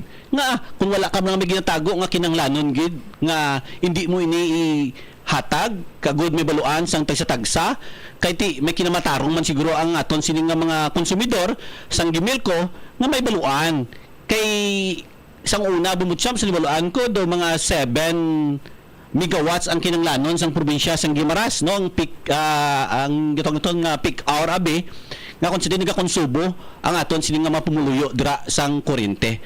So ang ginatanaw naton basi ibla sobra kung may mga diferensya gin man, that is why sila naton basi 7 megawatts ang kinanglanon kung nagakuha ka sang 8 megawatts but sila may bakante gid na 1 megawatt may sobra.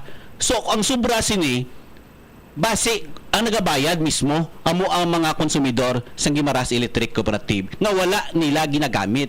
So para mangin mathag ini dapat may baluan naton ang kontrata sa tunga sang supply agreement sang Gimilco kag ang naga-supply nga kontraktor para maghatag sang power sa Guimaras Electric Cooperative. Kung madumduman pa naton sa nakaligan to, na-interview man naton diri si former Vice Governor Itik Diasis kag may lihok silang dalon adto iya sa may ERC. Sang Setyembre 2 may kopya man ako diri Mayor ining sulat ni Engineer Alan Chavez sa Gimelco kag ginambalo man gani nga ginbalibaran kay may ara sang confidentiality no sa aton sini makabombo sa sining ginapangayo nga power supply agreement. So hindi lang isa, duwa, ikatatlo na ni subong nga mga nagaulikid man sa probinsya sang Guimaras nga naga-question kiti sa nasiling na naton top notcher ang Gimelco sa pinakataas. So may mga ginlay down man diring statement last time si Vice Governor John Edward Gando regarding sa sining kung nga Monica taas ang power rate sang Gimelco but may ara sila sa gipatigayon sini nga pag sinapol to may idea ka kung anong naging turnout sa to Mayor? Kung pamatian naton ang pathag sang provincial government no ang ining band-aid solution nga ginatawag naton bangod magabayad ka sang previous mo lang just like July kung ang bill mo to amo lang bayaran mo subong pero tanda naton bumutchamp nga questionon pa ini sa ERC kag kung patigayon ng ERC nga disapprove ning ila sini pag-question sumabalik gyapon nga bayran gyapon sang aton sini mga pumuluyo pas anon man gyapon sang aton mga pumuluyo pero ang sing naton nga wala ini tagaan sing dakong ang talpangod no dapat i-scrutinize naton maayo ang mga sitwasyon ang mga kontrata nga sudlan sang Gimilco ag may baluan ginaton true transparency, no? Nga Long-term solution kung tani, Mayor. long-term solution kag isa sinabot champ nga tanaw naton nga amo gid ni kamahal bangod despite nga arang windmill sa aton dire ang pinakadagko nga may electric pan sila nga aton mga pumuluyo sa gihapon wala kita direkta nga nagakuha dira despite nga kuno kay ginabawalan ini sa aton imperial law. Pero I think may provision ang imperial law, may seksyon dira nga ang mga host municipality or province sarang maka-avail sa mga renewable energy nga pwede naton maayo kay tikon 6 megawatts or 8 megawatts ang kinanglanon ay kasarang sino mga 8 kung 4 malang ka mga turbina turbina sang aton windmill dira sa tawag sa probinsya sang Guimaras. So no need na nga maghaboy pa dira kung magkuha pa kita ang 8 lang o kung 4 ka mga turbina ang sarang nga maka-deliver diri sa probinsya sang Guimaras. Kamangin barato nagamahal ini mo champ bangon halin diri nagakadto pa sa Iloilo sa may dingli pagkatapos nagabalik naman through substation sa gihapon. Damo agyan, damo balayran. So amo sini isa sa mga tanaw naton. Magluwas dira sila naton basi sobra bala ang inspektar naton nga kon 7 megawatts lang ang ginakonsumo kag kontrata kay mo sang 8 megawatts sino ang nagabayad. Ini tanan may baluan naton kun may supply agreement nga ginapakita ang Guimaras Electric Cooperative para sa mga pumuluyo ilabigin sa mga konsumidor nga nagakonsumo sang kuryente sang Guimaras Electric Cooperative dira sa probinsya sang Guimaras. Granting for the sake of discussion na Mayor nga mambalabi karon ang Gimelco nga ti may confidentiality gid man regarding sa sining plastar sang power supply agreement. Pero kung why man yang iyasang ginatago o kuspukos dirabi or why sang matawag naton nga mga dukakulangan or kung mambal naton abido dapat nga duwa-duwahan hapos man lang guro idiga Mayor, di ba? Correct ina mo champ kung wala ka may ginatago nga hindi mo pagpakita unless otherwise nga may kamanamalahan ang ina nga kontrata nga basi may baluan kag madiskubrihan sa aton mga pumuluyo.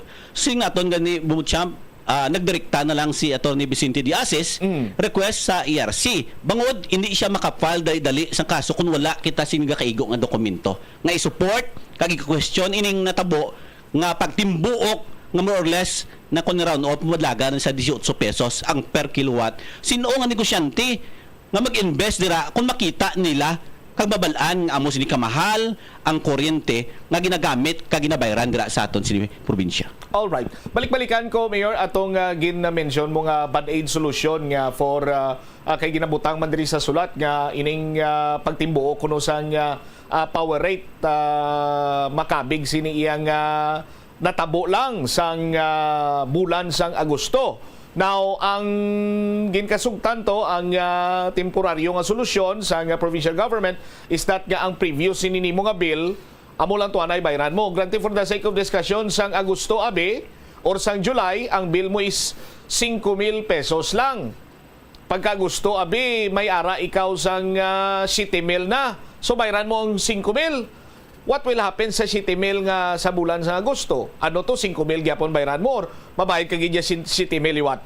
Daw ang paminsaran mo champ kag imo ginhambal daw mo amo gin ang bill ko sa isa ka puloy-an naton. Dira sa may Banwasang Buenavista. Sa anay sa bulan sang Hulyo daw mga 5,000 bangod may mga manok kita dira. Pagkatapos nakibog kita nga more or less madalagan 8,000 sang bulan sang Agosto.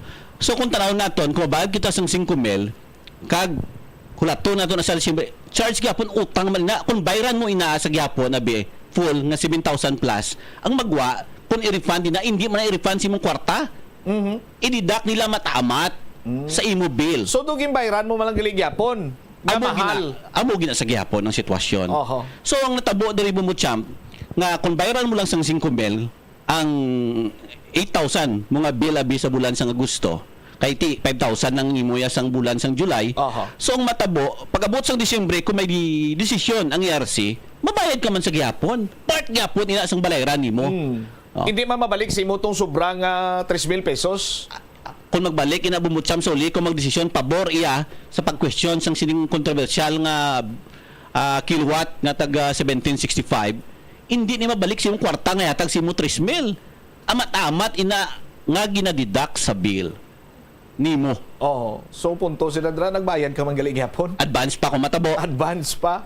Oh, so ini mayor ang ginatalakay naton is pangkabilugani sa bahin karon iya sang probinsya sang Guimaras kay last time to si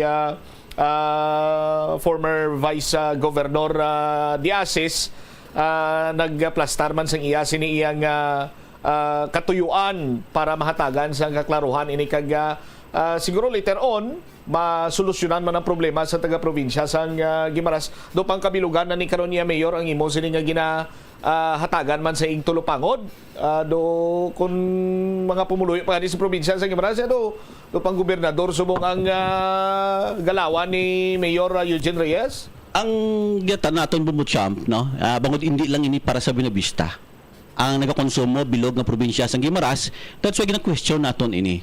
Matagaan man sang nagakaigo nga hustisya ang aton sini mga pumuluyo sa bilog nga probinsya sa Guimaras.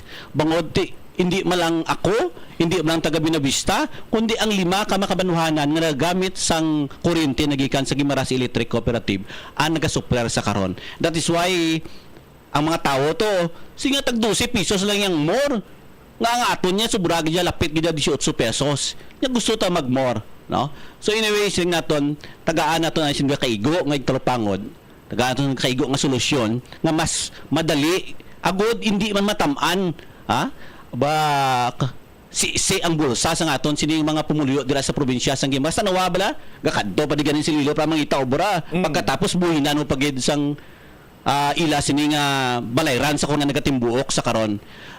Sing dako nga importansya no sa bilog nga probinsya sang Guimaras hindi lang sa banwa sang Buenavista. So ang pagbasa ko mayor is that may plano or kung hatagan sang kay gayunan abi may plano ba lang at ma-avail sang services sang more ang probinsya sang Guimaras kung pananglitan matabo domos na.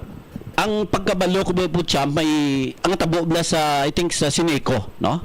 Nag-joint venture ang Sineco kag ang more. Ang natabo pag take over gin bakal lang gin buyout nila, pag buyout nagwa nga ang maga-operate ya amo na ang more. Ma-apply siya sang franchise pagkatapos magwa nga daw more on collection na lang ang Sineco.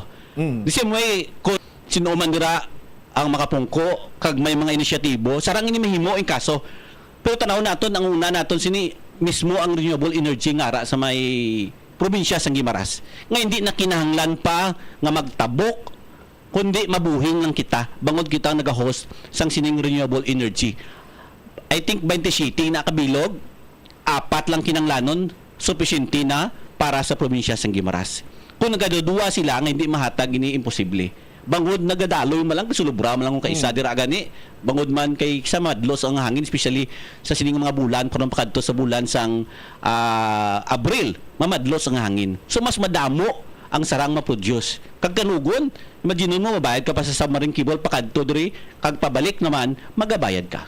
All right. So may plano pagid nga mga lihok abi legal si former Mayor Eugene Reyes kaangay man sang ginhimo nanday former Vice Mayor or Vice Governor Diasis nga mag-file sa mga nagakaigo siniya nga mga queries sa Energy Regulatory Commission. Ginatipon na muna na upod sa kay former Vice Governor Vicente Diasis ang tanan nga nagakaigo nga dokumento. Kay mabudlay nga mag-file lang nga daw hawsyaw bala for the sake lang nga maka-file ka nga magambala mga tao nga ti ato nag-file na. Pero kinahanglan nagakaigo nga sufisyente nga sarang naton ma-question kag ma-reverse kag may baluagin naton nga ang ini nga mga bagay ang pagtimbok sang bill no sang kuryente sa mga pumuluyo sang Guimaras amo bangod hindi insakto ang ginhimo nga pag-compute.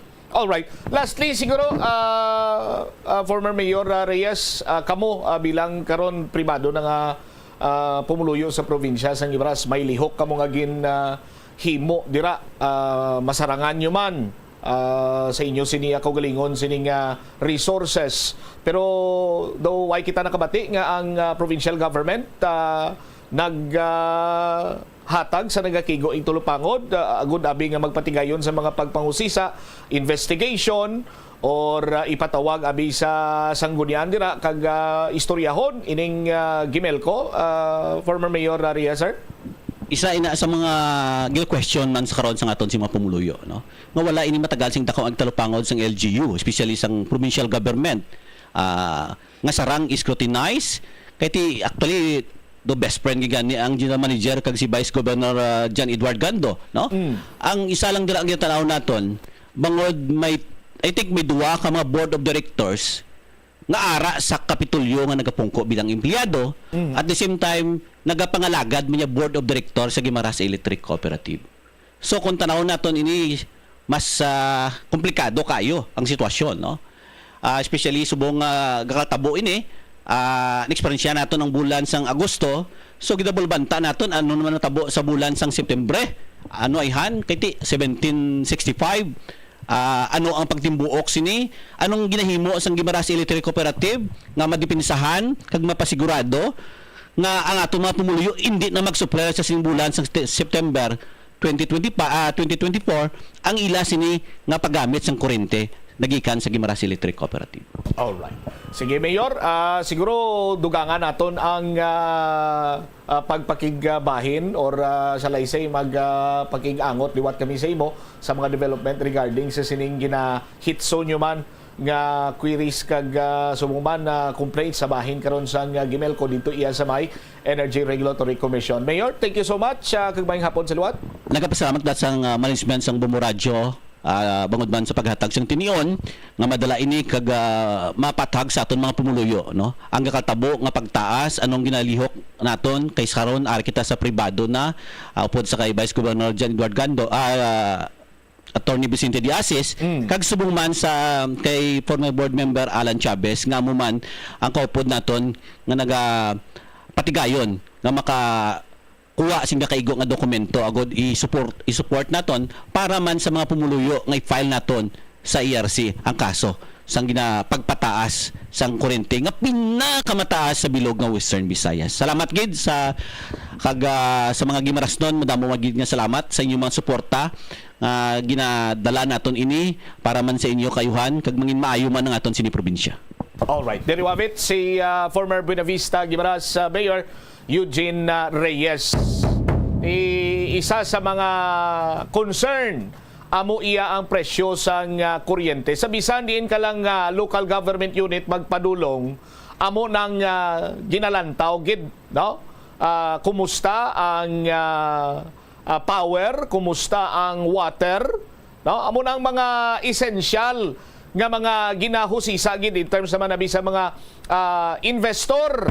Ti karon kung ikaw day ang may pinakataas nga power rate, ti siyempre mga lang-alang gina mga investor, ti hindi ayhan na mo ng rason kung sa mga tinaga pasadto sa madumduman kumbal ni former Vice Governor Itik Diaze. Silinya ti kung dira iya sa inyo magtrabaho kamo da nagalong sleeve kamo, may ara pa kamo sang coat, diriya mga nagatrabaho sa amon di nagaluab kay pwede ka init. Nya nanotisyaran nyo diri sa probinsya sa Guimaras, ay kami sang dalagko nga mga establishmento komersyal kay nagapanghalawhaw diri ang mga negosyante sang power rate. Di kon nahimo gani sang mga pribado sini nga individual sa ila sini nga kaugalingon nga kapasidad, ti ginapamangkot karon sa pumuluyo nga duwa gyud nagapanghusisa ang provincial government, no? Nga magpatigayon abi sang investigation. Katulad bala sang masunod sini naton iya nga balita, si board member Rolito Kahilig ganyo nag-privilege speech. Sa iya sini nga privilege speech, sa aton sin makabumbo ipatawag niya ang mga manager sang mga electric cooperative agudo si saon kun nga tuman man niya kamahal ang power rate sa bahin karon sa probinsya sa Iloilo. Sa probinsya iya sa Guimaras, although we acknowledge nga may mga solusyon man o galing kay ti band-aid solusyon nga ginpatigayon nga ang previous month mo lang anay or billing amo to ang imo sini nga bayran para nga makabulubarato ka, but it turned out sa aton sini mga kabumbo nga mahal kag bayaran mo man gali sa gihapon. Di ginalauman nato na nga mataga na sa nagakigo ng tulupangod, no? mahatagan sa nagakigo man iya nga solusyon, long-term solusyon inang problema dira sa probinsya sang Guimaras kag subong man sining Guimaras Electric Cooperative.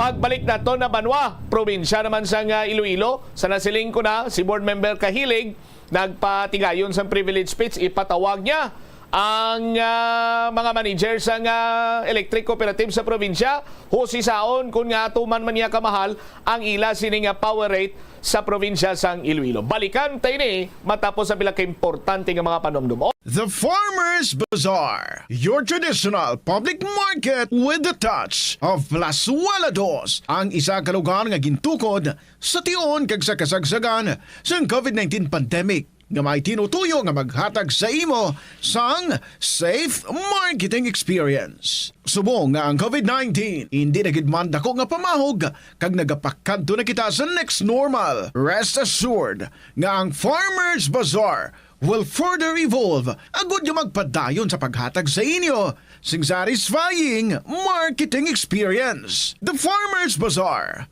sa lower level tara na pahamtang ang fish, poultry kag meat section para naman sa inyo mga kinahanglanon nga prutas, utan kag iban pa, magbisita sa upper level pinaagi sa paggamit sa hagdanan o kon sa pagkadto direkta sa parking lot. The Farmers Bazaar, your traditional public market with the touch of Plazuela Dos. Plazuela de Iloilo Billboard of Activities for September 8 to 14, 2024. Don't miss your chance nga mainkabahin sa isa ka great musical entertainment sa ining Sabado, kaupo ng Retro Band sa concert at the Plaza. All yours, umpisa alas 6 sa gabi sa September 14, Sabado. Sa tion sa musical show, napulo ka mga matahom nga Plazuela de Iloilo, special edition mags kag madamo pa nga iban ang iga-paraffle sa mga suki sa Plazuela de Iloilo. Sa September 15, Domingo, ginaagdang tanan nga mangin kabahin sang Eucharistic celebration nga pagahiwaton sa Latolda sa mga adlaw alas 11 sang aga. Sa tion sang misa, pangayoon naton sa Ginoo nga hatagan kita sing gift of understanding nga ang tanan nga mga obstacle sa kabuhi ang kabahin lamang sang aton life's journey diri sa kalibutan. Plazuela de Iloilo, we remain to be one with you in a common hope for a better community and a progressive country in 2024. Si Anay Supreme Court Associate Justice Florence Dolendo Regalado sang Concepcion, Iloilo ang naghimo sang maragtas sa kasaysayan sang board exams sa Pilipinas. Siya ang nakakuha sang pinakamataas nga marka nga 96.7% sa Philippine Bar Examinations nga wala pa nalapawan tubtob subong.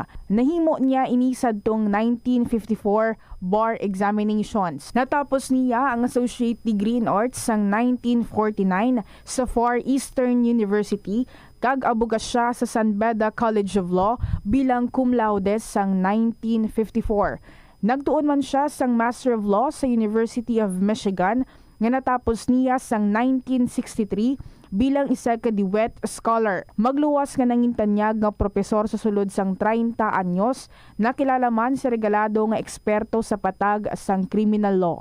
Yari ang mga simple nga paagi agon makakinot sang tubig. Kaayuha ang mga taga sa tubo kon hose. Hindi tanan nga taga sa mahapos kagilayon nga makita tungod ang mga tubo kon hose ang nakalubong sa duta o kon semento nga bahin sang balay. Kung magsigi ang mga tagas nga ini, mahimo nga magalabot sa 10,000 ka litro sang tubig ang mausik sa isa ka tuig. Maggamit sang leak detection tool o kon magkonsulta sa mga eksperto kung may pagpangduwa-duwa nga may tagas sa mga tubo sang tubig agod ini gilayon nga makaayo. Nagaproblema kagid bala kung paano makasupod sang kwarta bangod sa wala tuong nga galastuhan. Better management ang kinahanglan dira. Isa ka tip abang spending awareness. Magamit sang money management app o kung pwede man nga malista mo agud nga ma-track o kung masundan mo ang imo gasto sa nagkalain-lain nga kategorya. Diri mo mahibaluan kung pila ang imo gasto sa hindi manggid kinahanglanon kaangay sang pagkaon sagwa, entertainment kag bisan ang adlaw-adlaw mo nga pagpangape-kape sagwa nga tuman ka gasto. Kung maedukar mo na ang imo kaugalingon sa sini nga mga kinaan mo, sigurado nga makahimo ikaw sang plano kung paano ikaw maka-improve. Ini nga pahanumdom ang ginadulong sa imo sang the #1 and most trusted radio network in the country, Bombo Radio Philippines. Basta Radio! Bombo!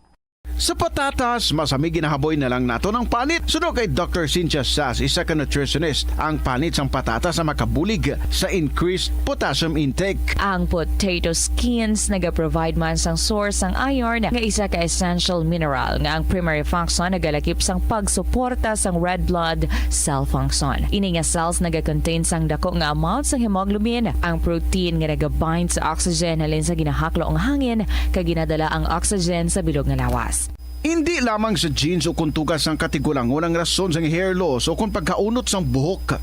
Natukiban sang health expert sa South Korea nga ang hair loss ang tuga sang environmental factors. Sa bugos nga kalibutan, nagalabot sa 4.2 million ang nagakapatay bangod sa outdoor air pollution suno sa World Health Organization.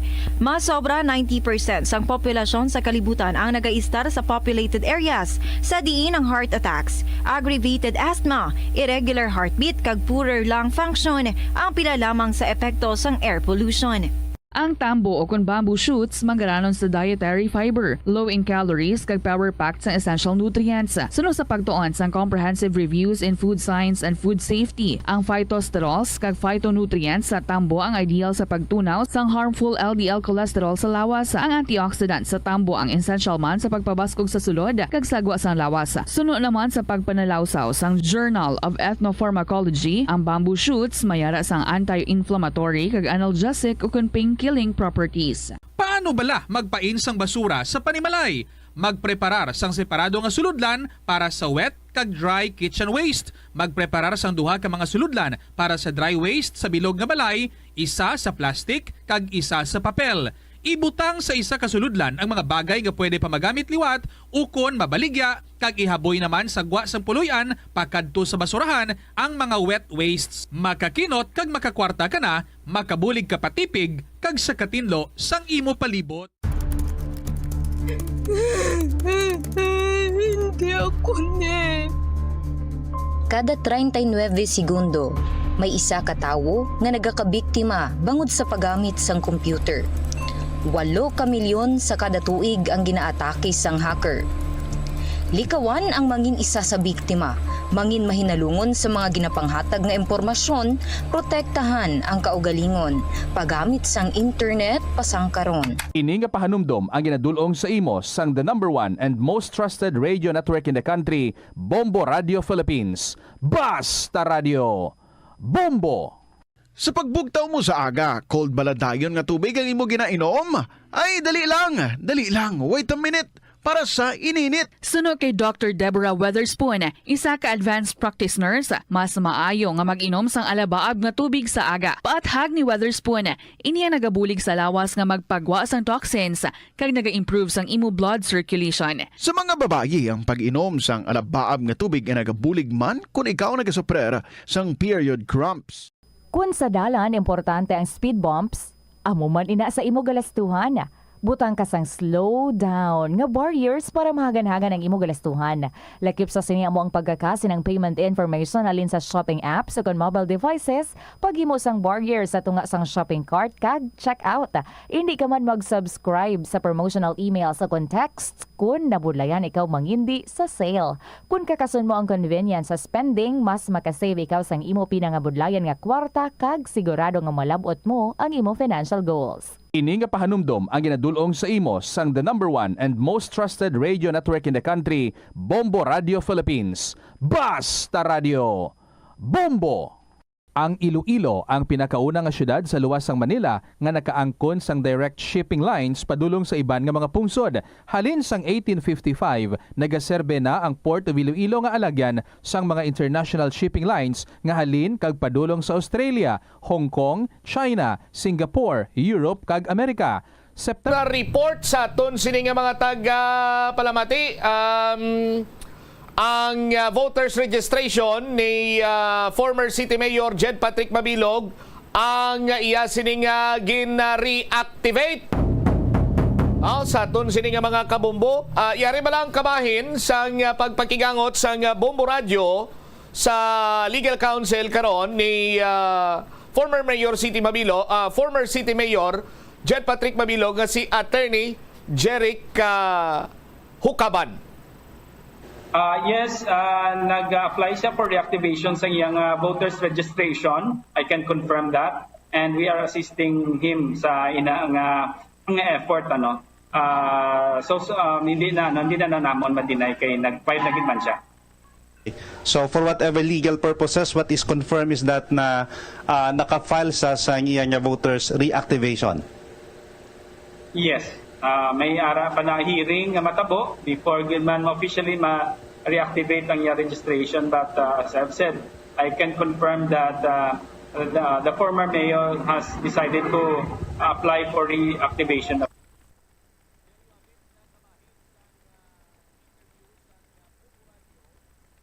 Deriwabit sa aton sinima ka Bombo, kabahin sang interview sa Bombo Radio sa kay Attorney Jeric Hukaban ang legal counsel karon ni former City Mayor Jed Patrick Mabilog. Ti sa aton sini nga mga taga Palamati kung nagpa-reactivate siya sa iya sini nga voters registration, butsilingon una ang gasulod sa paminsaron sa kadaban mapadlagan gid si Mayor Jed. No? Hindi man lang iya butsilingon nga mapadlagan siya, butsilingon nga ti mabuto siya. Dira lang kita na yabi sa mabuto siya. Pero ti kung ano kagano gid man ang padulungan niya siguro daw dira gina mapadlagan siya sa aton sini nga mga kabumbo. Anyway, dugangan tay na sa aton sini nga mga tagpalamati kay ang dugang sini nga mga balita diri naton, no? Nga si former Posmo head Jack Kunlo, no? Ginhimo nga taytay or palagyan ni former City Mayor Jed nga ipalabot sa kay Mayor Jerry Treñas nga mabisita siya sa Biyernes, September 13 sa City Hall sa aton sino makabumbo ba Friday the 13th gid ba ang pagbisita ni former City Mayor Jed Patrick Mabilog dira iya sa may City Hall sa aton sini nga mga kabumbo. Madamo man kita sang nakita nga naggaguluwa sini iya nga mga spekulasyon, impormasyon sa social media, no? Sa aton sini mga kabumbo nga may kang tanan sa posible pag-updanay ni former City Mayor Jed Patrick Mabilog kag ni Congresswoman Jam Barunda. Kay ti sino ba lang nagsugata to sa kay Mayor Jed daw sa pag-abot igid sa pungsod na Pilipinas nga grabe ang paghakos sa aton sini nga mga kabumbo. Pakita ta lang video Bombo Chris. Naghakos biso-biso nga daw kasubong iyang hidlawanay gid sang duwa sini iya ka mag-abyan. And hindi man lipod sa ibalo sa mga kabumbo naton nga magsuod nga mag-abyan sanday former Mayor Jed kag Congresswoman Jam Barunda raw. Grabe nga hakos-hakos gido, alipay-lipay. May mga sa comment section gani nabasahan tanto kagina nga nagtululo gi kuno luha ni Congresswoman Jam kag nagtulo man ang luha ni former City Mayor Jed Patrick Mabilog. Nakita to man to sa mga comments gina pati si former First Lady Marivic Mabilog nag-tiri-ay man kuno. Sa aton sini nga mga kabumbo. Ti nagbalik, nagpa-reactivate sa iya pagbalik, naghaksanay, nagwa ang luha tungod sang kalipay. Ti ano nang sunod sining istorya Bombo Crisilugo abi. Nag-post sang bail rason nga ti nahilway sang temporaryo kag ginabantayan karon nga by tomorrow mag-atubang sa Quad Committee. Sa aton sini nga mga taga Palamati, nagguluwa naman iya ang mga post sa social media. Kita mo dabla Bombo Chris ang updanay si Congresswoman Jam kag si Mayor Jed sa isa lang ka picture nga daw pang tarpulen sa aton sini nga mga kabumbo nga mayara nga ipadayon ang ipadayon ang gugma sulong Iloilo. Ti kay balan mo ang gugma ni yan ni Congresswoman Jam gugma mo ang amo na blaw na pakita ko lang mo Chris. Ako na ipakita. Dugay-dugay lang na sila. Na ang amo niyo ay Congresswoman Jam na. Si former City Mayor Jed Patrick Mabilog sulong niyang iyaya.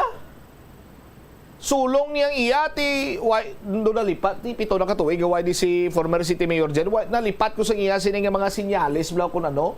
Pero ti iniya sa wala man niya ko sa tuo iniya bumburi mo number 1 na si Mayor Jerry Treñas ang iya naman siniya nga sign approved do mo na siya na amo niya kay Mayor ti ang pila gani ka impormasyon nga nabaton ko do damo ko no nagkadalinas ko ako siniya Sos Maria Kagusep. Anyway, balik-balikan ta na dugang karon sa aton sinipaday nga pagpangalagad. I-check ko anay mo man yung problema sa mga taga-probinsya sa Iloilo mo sa probinsya sa Guimaras. No? Pero sandig sa August nga power rate sang tanan sini nga mga distribution utility, no? Ang top notcher sa nasiling na gani naton kung balik-balikan ta amo yang Gimelco 17 pesos 67 centavos, no? Do mo na siya amo na siyang pagplastar 1767. Kung i-round off nimo 1768 ba kung i-round off paginti ma 18 pesos na, no? Ang nagapangduwas may pinakataas mong Ileco 1 ginasundan sang Aquelco Western Visayas ni, no? Tapos Aquelco, Capelco, no? Tapos amo nang Ileco 2. Kay 14 ang iya. Ang medyo ang pinakanubo among Ileco 3 kay 11, 84. Diriya sa syudad sa Iloilo kag sa mga konsumidor sa nga more power 1266. Sa aton sini nga mga taga Palamati. Sa bahin sang Sangguniang Panlalawigan, si board member Rolito Kahilig sang Segundo Distrito nagpatigayon sang privilege speech.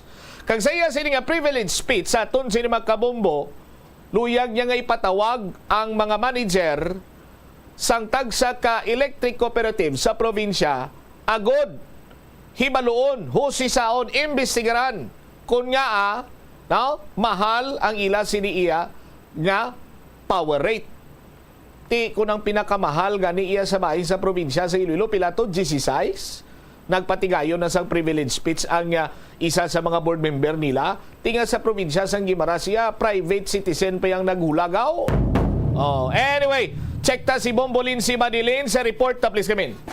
Aton subong simana Bombotsam ang committee hearing may kang tanan sa mataas na bill sang kuryente sang Iloilo Electric Cooperative diri sa may probinsya sang Iloilo. Kay kahapon nag-deliver gani no sang privilege speech si Second District Board Member Rolito Kahilig na may tigulo rising electricity rates and their impact on Iloilo residents. Kay sunod diri kay Board Member Kahilig kinahanglan nga timathagan ang mga pumulo sa pagsaka sang bill sang kuryente sa diente iara na sa 16 pesos and 31 centavos per kilowatt hour ang sukot sang Ileco 1 kun ano bala no ang mga problema katian nagapasa dari kuno ya amoy si Juan de la Cruz or ning mga residente mga pumuluyo yan naton sa probinsya sang Iloilo kag ti mayara sang kinamatarong suno sa iya ang mga konsumidor kun ano ang nagakatabo kun nga ang nagakatam-ano kag ti mga konsumidor ang nagabayad sang dako nga balayran para sa bill sang kuryente. Kay actually nauna na ni nga naghimo sang tikang no si board member Kahilig nga tinakapakig man sa Iloilo Electric Cooperative 1 or Ileco 1 sa kay General Manager Miguel Mike Paguntala nga ti mangayo balata ni Bombotsam sang data may kantanan sa sining pagtaas no sang bill sang kuryente. O galing kay titubtob subong wala man kuno nakahatag sang data or document abi no ang Eleco Uno nga ti makabulig man kun tani ang sangguniang panalawigan kay kung nagpasa na sa isang letter sa Energy Regulatory Commission mas maayo pagid kuno tani nga ti masundan bala sang resolusyon sang sangguniang panalawigan Bombotsam para nga ti ano gid abi no ma-persa or mahatagan man sang tulid nga rason kag ti maimbestigaran man sang Energy Regulatory Commission ang ining pagtaas or gulpiada nga pagtaas sang bill sang kuryente Bombotsam. So ang ining committee hearing pati gayunon or di magapangunang lead committee sini among Committee on Public Utilities sa pagpamuno ni ex-officio board member Soliano Bombotsam kay siya na siya ang chairperson sang nasambit nga komitiba kaupod man i-invite man dari ang Barangay Power Association para nga ti mangin aware man pala ang mga kabaranggayan kag ti ma-relay Manila sa ilang mga pumuluyo kung ano gid no ang rason sang sining pagtaas sang kuryente sang Eleco Uno. Kay ti kon natawon mo dari gani kuno Bombotsam masami gani kuno nga naga brown out bala or may ara sa power interruption nga well in fact sa Domingo na naman may ara na naman no sang patigayunon nga power interruption na tiiyan ni sang I believe sa National Grid Corporation of the Philippines na galabot sa ano naman ni 13 ka oras na power interruption sa mga areas na sakop sang Eleco Uno. So patawag dari di lang man ang Eleco Uno kundi iban pagino nga mga electric cooperatives sa probinsya sang Iloilo and also i-invite man dari ang Energy Regulatory Commission, ang Department of Energy kag ang NGCP Bombotsam. Yari bala aton pamatian ang nangin pahayag ni 2nd District Board Member Rolito Kahilig. Nag-render man ako ngapon sang privilege ko sa mga ginapalapot sa akon ng mga di lang mga claimor sa mga konsumidor na permi lang ka nagasaka ko ng kuryente kung magpanaog ulit temporaryo kung subong medyo masakit-sakit na kay 16.3 per kilowatt hour na mo. So that pushed me to deliver my privilege speech yesterday. Ma-refer na mo ni sa committee kay mapatawag na mo naman natungdan. Tungod kay why may explain sang ilikuan kag sang NGCP ang ilang mga kung ano ilang ginaawayan dira o ano ilang mga kulangan dira. Kaya ginapasa nila kay Juan de la Cruz. Gani, oo. Yung ilang mga problema. So people need to know kay man kooperatiba ni mo ang gabuhi diri konsumidor. So after all, kung tanongon mo gid, why man sa kooperatiba ko ay konsumidor? Siguro we have all the right in this world naman to know ang nano katabo nga matamaan kami iya sa mga problema nila dang kami iya gabayad. Kita iya gabayad. Da mo nang rason. So ginkuha ko lang ang mga data nila kay nagapangayo ko data was ang gahatag sa akon, gipangwa kong data nila and I offered 4 reasons para sa pagsolbar sini. Okay. Kasi ko tani sa ilikuan, tani mabulig man ang panalawigan nga ako nagpasar ka mo sa inyong petition letter dito sa ERC, pasundan man namon sang resolusyon. Okay. Pero dapat may data man kami. Tiwai sa gahatag. That's why I prompted to deliver my privilege speech. Para na lang gid mangin official lang amon nga standard. Kaga ang mga tao makaano man nga ang probinsya under kay Gobia under sa amon dira nagapalipog mo kami sang flight sang mga konsumidor. Namo na namon punto do ay naman kami sobra dira nga ginaplano. Okay, pero naghingyo ka mo gali sa ila board sang mga documents. Last time nag-istorya kami ni manager. Paguntalan, sinya bang padala man lang ti ulat-ulat ko ay man. So next, ang ginhimo ko na lang, ako na lang ngita data. Kagamuto nga ako nga basis ang delivery sa akong privilege speech. So na-refer na to kahapon sa Committee on Public Utilities, no? Transportation Communication, iyan ni Board Monsic Soliano. Okay. Pa-refer ko dayon sa Barangay Affairs para nga ma-include naman ang mga BAPAM nibla sa mga barangay. Oo. Ano for them, ang barangay association, power association nila. Kaya para sila mangin baba dito kung nga nagasaka ni para ma-information man sila nga mabalaan nila nga mapabalon na sa mga tao nga subong ma-impending nga plano nga ipasakaan ang ang bilis ng kuryente. Kaya hindi ka balong tao tibot lang kami mo. Amo gani. Pero ang committee hearing na nahisayra na board kung saan na This week mapatawag si Board Munsik sang committee hearing. This week gid kay ang akon to nga ginapangayo nga dapat i-fast track ini. Oo, kay nagaginawa na mga kuan nila, mga resibo, mga bill nila sa Oo, amo gani. Pero ang magluwas sa NGCP kag sa ni Ileco uno lang ning patawag naton board or pati damo ni guro ang bilog ng coverage ng province guro nga mga Ileco, ang cooperative guro ari de. Dayon ang BAPA, ari man de, ang ERC guro representative ni ari man de. Ang Department of Energy guro siguro mapalapit man na sila. Okay. Doon mo na guro nga mo nga gina-target nga mga participants guro sa committee. Nabatian, Bombot Cham, si Iloilo 2nd District Board Member Rolito Kahilig. So lauman naton this week mapatigayon ang committee hearing and hopefully man ang ining mga gipang-invite nga mga resource persons magatambong gid Bombot Cham. Do hindi gid maglayo ang problema sang Gimelco kag sang Ileco diri Bombo Lanes kay just like sa mga ginlay down ni former Mayor Reyes nga nagapangayo sila sang datos or balasihan particularmente power supply agreement para nga maging transparent sa mga kooperatiba kay just like ambal ni board member Kahilig sinya consumer ang nagabuhi sa kooperatiba mo kag ang kooperatiba member consumer man di nga idingot mo bisaila ang mga kinahanglan sini nila mahibaluan kag maintindihan para nga mambal sila bala nga amo gali ni kung nga mahal amo ni gali kung nga barato kita driya.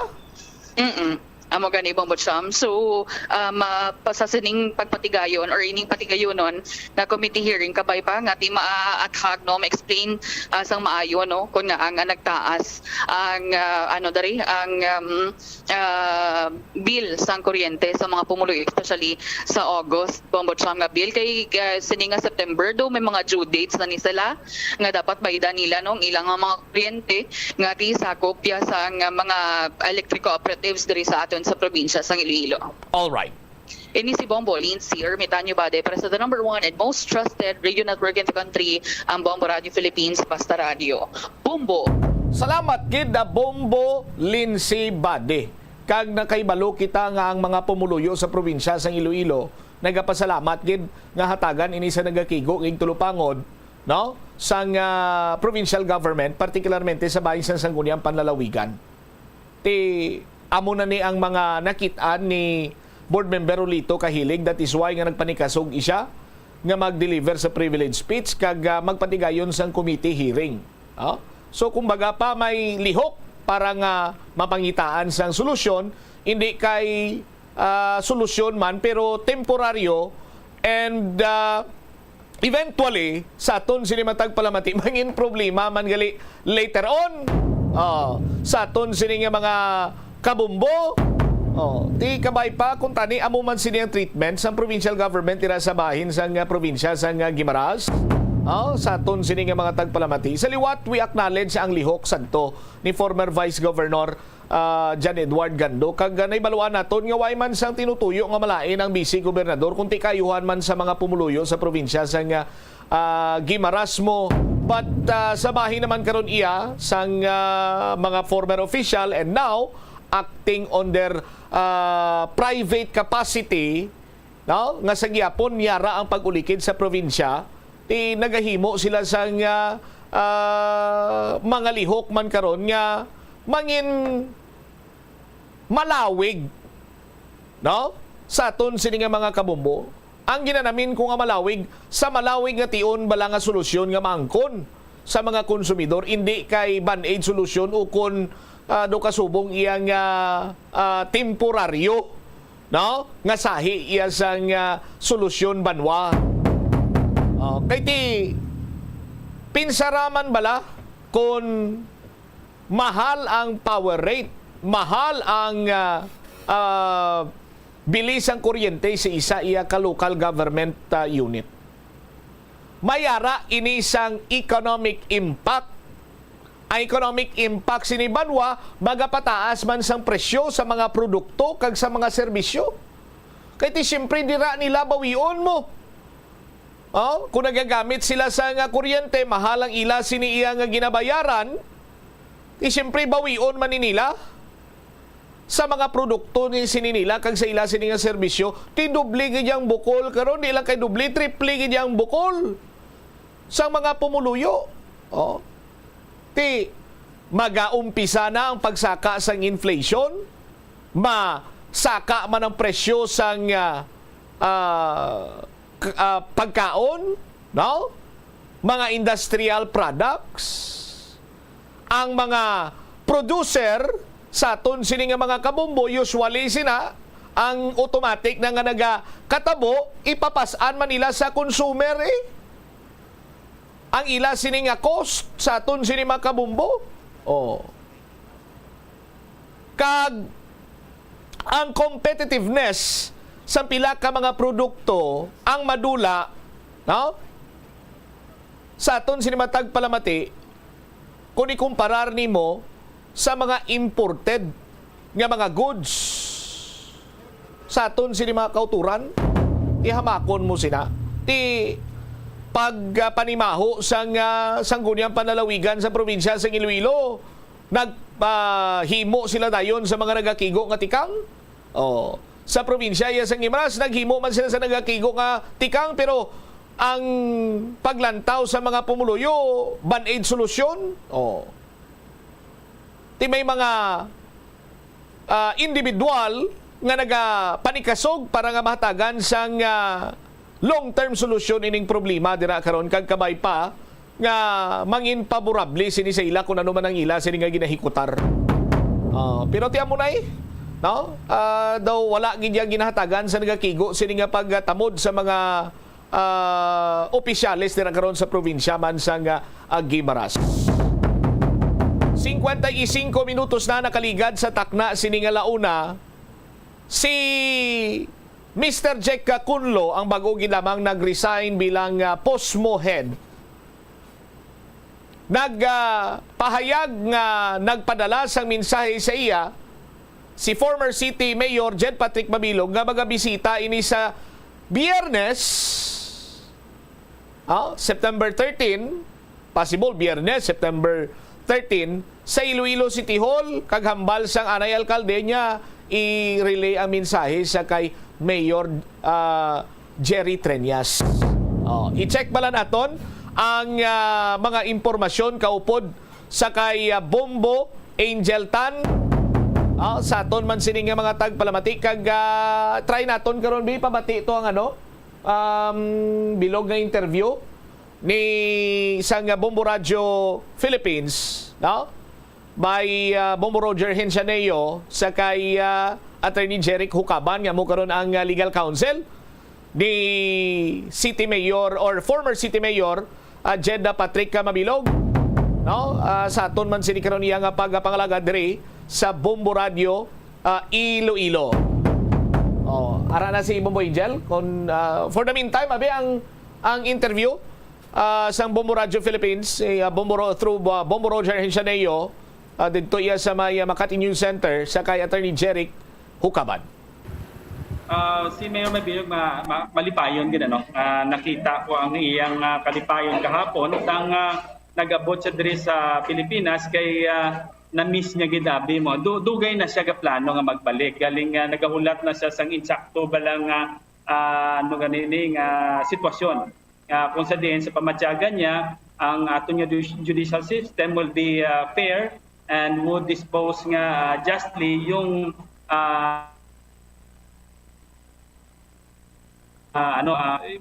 amo na nga sa nakita niya nga may reforms nga ginaobra ang ato niya current administration sa judicial system, nagdesisyon siya nga magbalik na diri sa Pilipinas because sa iya pananaw he will be treated fairly this time.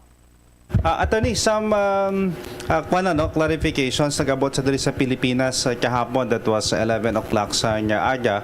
ginsugat siya, or the way it was presented by NBI, he surrendered before the NBI because of his pending warrant of arrest? Ano ang matuod sa ni attorney? Ang matuod sini, we informed the National Bureau of Investigation of his plan to return to the Philippines, and si NBI, na ibalo naman natin, they are law enforcement agencies and they are aware na may pending warrant si Mayor Jed Mabilog. So ang ginobra nila, ginsugata na nila sa airport para to enforce the law, and the former mayor submitted to the legal process and gave them custody sa iya. So kami naman sa bilang mga abogado ni Mayor Mabilog, what we did was to immediately process ang iya bail application so that we can get the release orders from the Sandigan Bayan at sa Regional Trial Court, and we were able to get that within the day. So sa makita sa NBI nga may mga release orders na ang mga korte kung sa diin pending ang ining mga criminal cases ginbuyan Manila dayon si Mayor Jed in compliance with the law and in compliance with the orders of the court. Attorney, just to appraise our listeners and viewers, ano bala ang mga pending cases before the against sa kay Mayor Jed Patrick Mabilog, rason niya ang may-ara sa warrant of arrest? Sa amon nga research, duwa pa lang ang nakita namon. I just don't know kung may iban pa. Pero as of this time, ang isa ka kaso pending sa Sandigan Bayan, ang isa sa Lapu-Lapu City. Ang kaso nga pending sa Sandigan Bayan, ini tungod sa ginaligar nga graft and corruption nga patungkol sa sa isa ka kumpanya nga na-involve sa bidding sa clamping. Nga kung sa diin kaupod man ni Mayor Mabilog ang anay konsehal nga si Plaridel Nava nga akusado dito sa kaso nga pending sa Sandigan Bayan. Ang ining kaso nga pending sa Lapu-Lapu City, it involves the non-declaration sa iya interest sa isa ka company nga wala niya ma-declare sa iya nga salen. So that's a separate case sa Lapu-Lapu City, Cebu.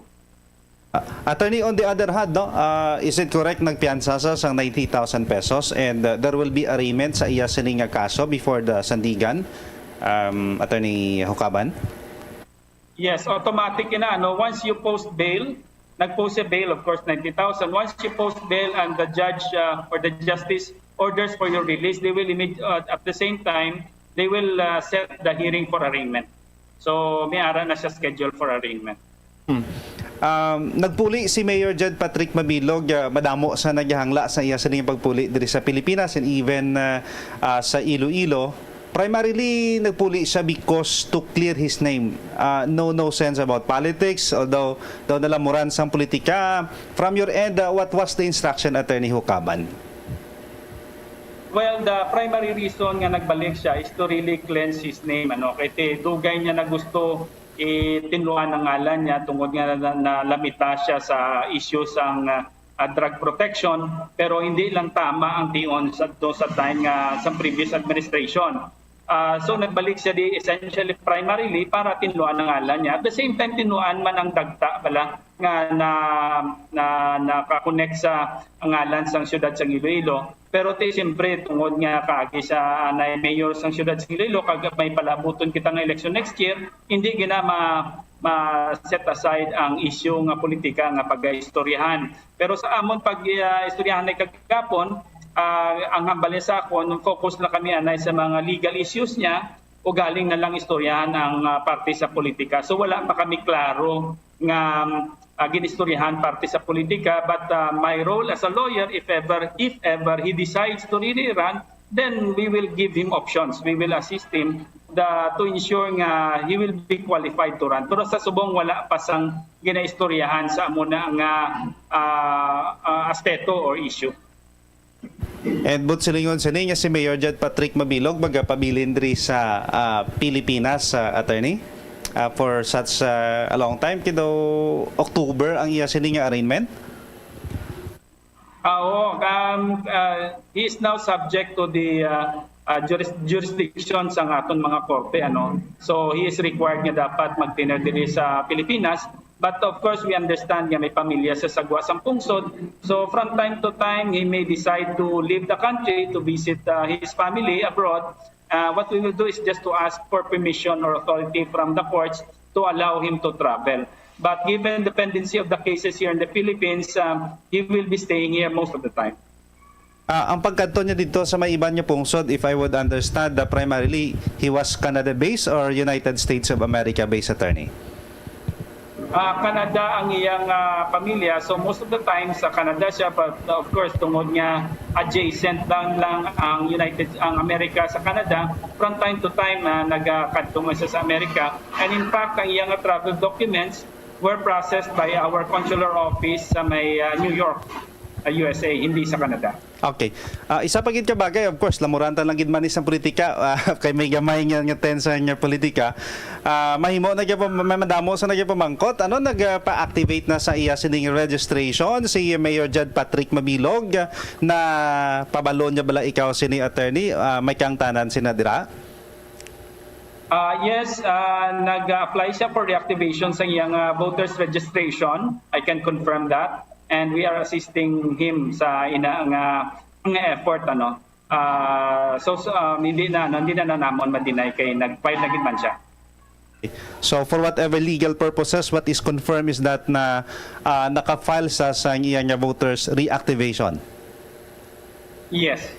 May ara pa na hearing nga matabo before gid man officially ma-reactivate ang iyang registration, but as I've said, I can confirm that the former mayor has decided to apply for reactivation of his voters registration. Okay, with this note, Attorney Hukaban, salamat gid sa pagsalig sa Bombo Radio, and from time to time, sir, I'll coordinate with you. Salamat gid. Yes, madamo salamat sa pagkahatag sa kahigayunan para nga makahatag sa statement on behalf of the mayor, former mayor. Thank you, sir. Thank you. There you have it, si Attorney Jeric Hukaban, Legal Counsel ni former City Mayor Jed Patrick Mabilog, kag nag-interview sa iya si Bombo Roger Hensianeo. Sa aton sinikaron niya nga mga palabati sa subong hambal sang legal counsel ni former Mayor Jed, tutukan anay ining mga kaso. And kung pananglitan nga maminsar ginman si Mayor Jed nga magpadalagan sa palabuton sining midterm elections, may mga igaplastar man kuno nga mga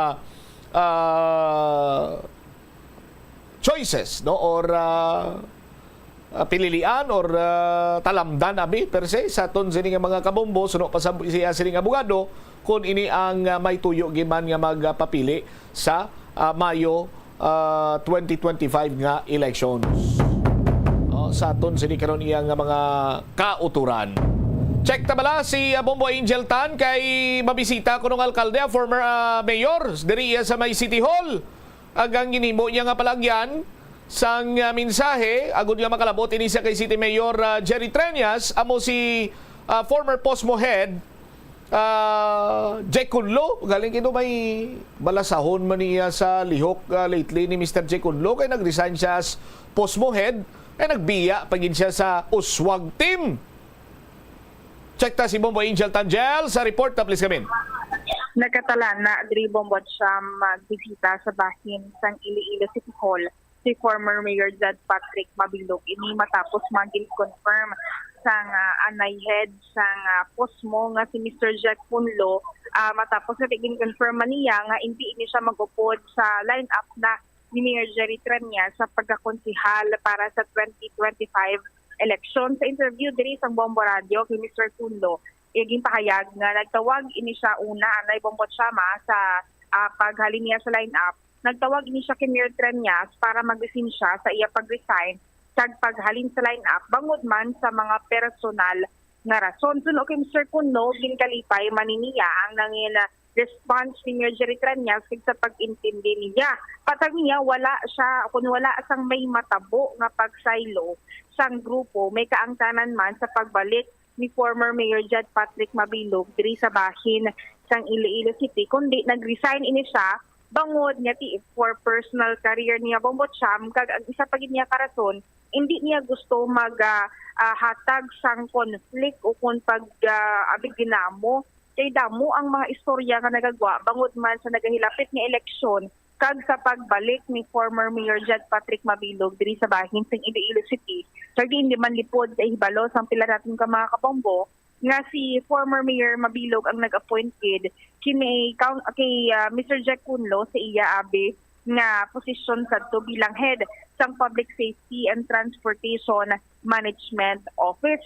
Kag ang ginobra niya Bombot Sham early as of the moment kapag design paghambal kay Mayor Treñas para nga ti kuno makapangita gilayon sang inigbulo sa iya kag ini Bombot Sham ang sa pag abot naman iyan ni former Mayor Jed Patrick Mabilog ang natabo gali diri nagkit-anay sila personally ni Mr. Jack Kunlo pero upon designation apan abi sa pagkit-anay nila Bombot Sham ini ay man naghambal diri si Mr. Kunlo nga mangkota sa kung nagkadto gini siya directly sa Manila pero ang hambal niya kag sa mga nabatian tamang information isa gid diri si Mr. Jack Kunlo nga welcome man sa airport kay former Mayor Jed Patrick Mabilog pero sa gihapon amo ni ang confirmation man nga magakadto ini siya diri sa Iloilo City Hall pero wala pa sang exact date abi kag kung saan ugid ini siya magakadto.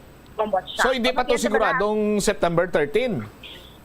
Hindi pa subong Botcham, subong nga Biyernes. Hindi pa ni siya sa kini Mr. Jack Kunlo ibang Botcham ha kay ito siya ni ang nagatulay sa pagmensahe niya kay Mayor Jerry Treñas kag kay former Mayor Jed Patrick Mabilog. So wala pa sang abi exact date kag tilo tentative pa lang ni kag mga patibati pa lang ni istorya nga subong nga Biyernes nakapauli diri ang anay alkalde sang syudad sang Iloilo. Pamatian ta bala ang kabahin diri sa pagpahayag ni Mr. Jack Kunlo sa atong interview.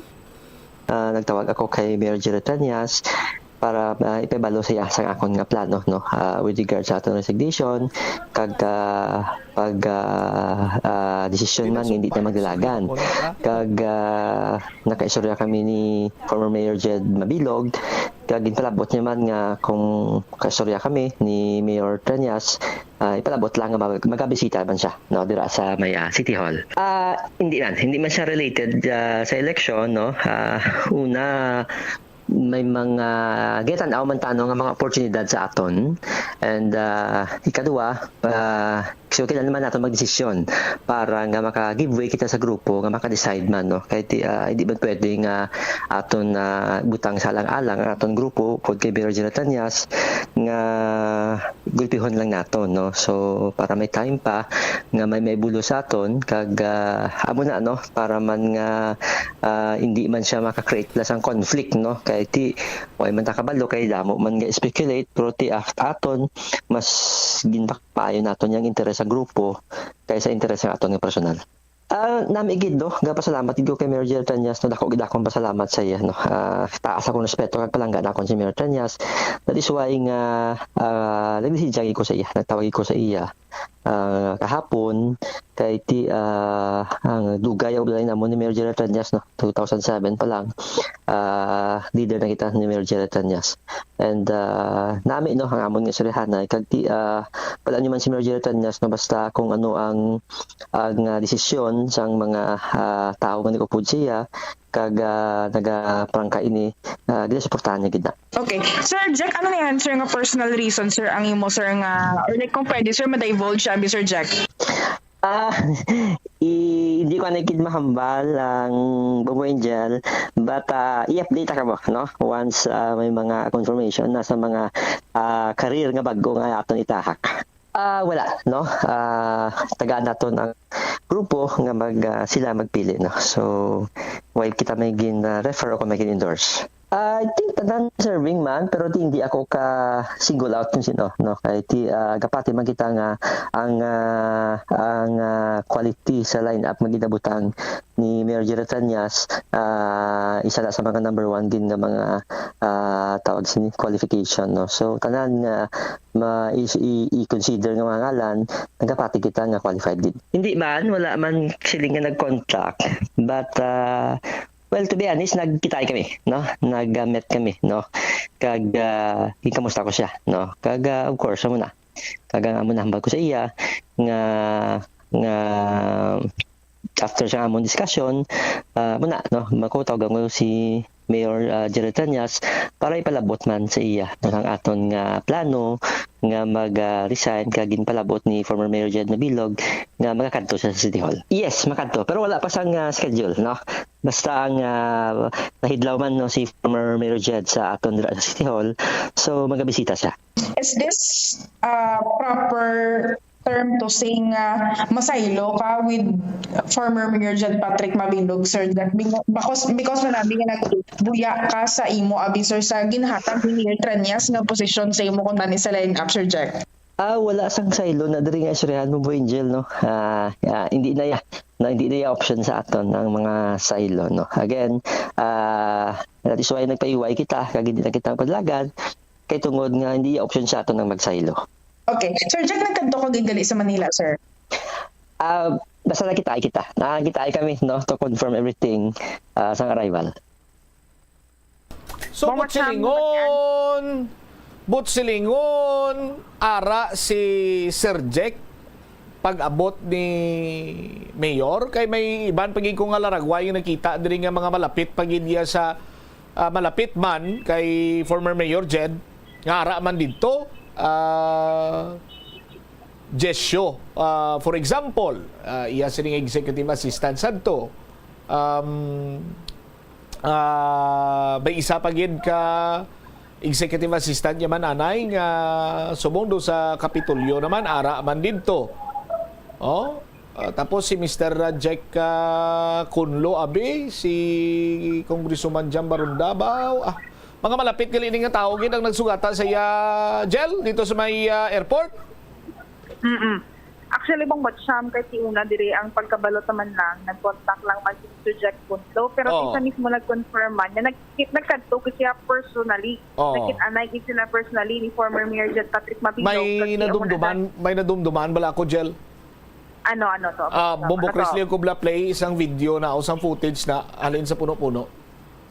Play. Baw. Tapos may background music.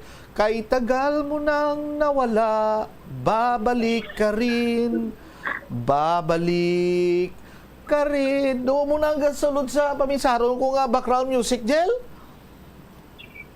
Sila hindi na bang Batsyam nga as of the moment. Kita mo na mga OFW nga nagapalauli nga pagkakita sa pamilya nila nabilin di sa Pilipinas nga dagan kag layo pa with arms wide open na kay mahakos.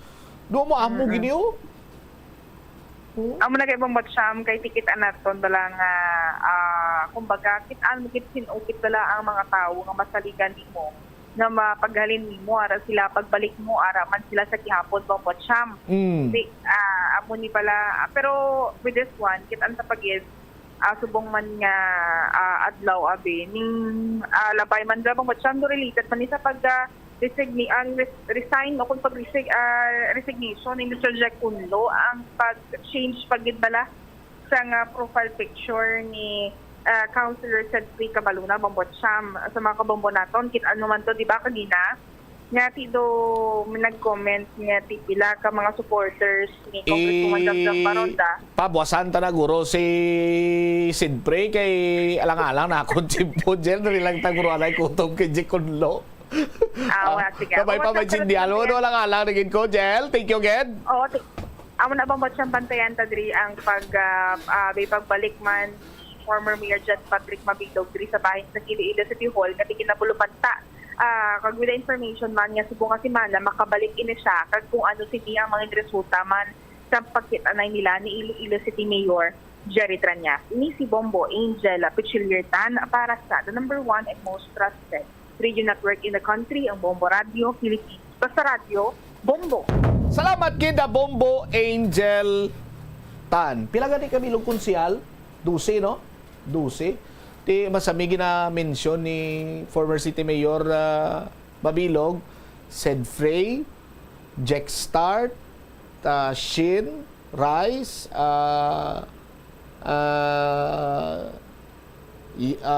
Yang, Mandrier. 5? May 7 pa nga kulang. Bro, tayo nyo da kay base sunod nga mga posting ang ngalan sang kilala nyo, i-post man. Ina kon may plano, tiki hindi man niya why ko nag-mention si Kagawad ilistante kay lapdosan niya na karon kay ikaw kapagi naman. Sagad ko naman karon ka mamba sagad mo na kaliwat-liwat ya lawa nga lang ko tsaman nga imuhon ko vice mayor ni ang kongresuman ko si Barunda ang mayor ko sa Mabilog tapos akong vice mayor sagad mo ya kaliwat-liwat na ngalan ko ya lawag tsam nga on-air naman. Mabatian ko man nga lapdusan na kaliwat ka lapdusan liwat why pa man ko malapdusan nga liwat naman malapdusan nga hindi ko pagi sakon amo na gani hindi ko na paglawagon nga gisako pag ilib no ano ilib no do ilib the day to be vice mayor to be Tamula ko na ko. Anyway, lapaw-lapaw naging ko sa latin sa aton sa mga kabombo. Iban sa mga balita kang impormasyon tugyanta sa iban sa Manusen Public Affairs Program sang Bombo Radio Iloilo. Standby na sa kapon lamang program ko sa kay Tita Regine. Ini si Bombot Shama Blanco Ver, gabilin sa imo sa manay nga hapon. May God bless us all. Para sa the number one most trusted radio network kinakantri ang Bombo Radio Philippines. Basta Radio, Bombo!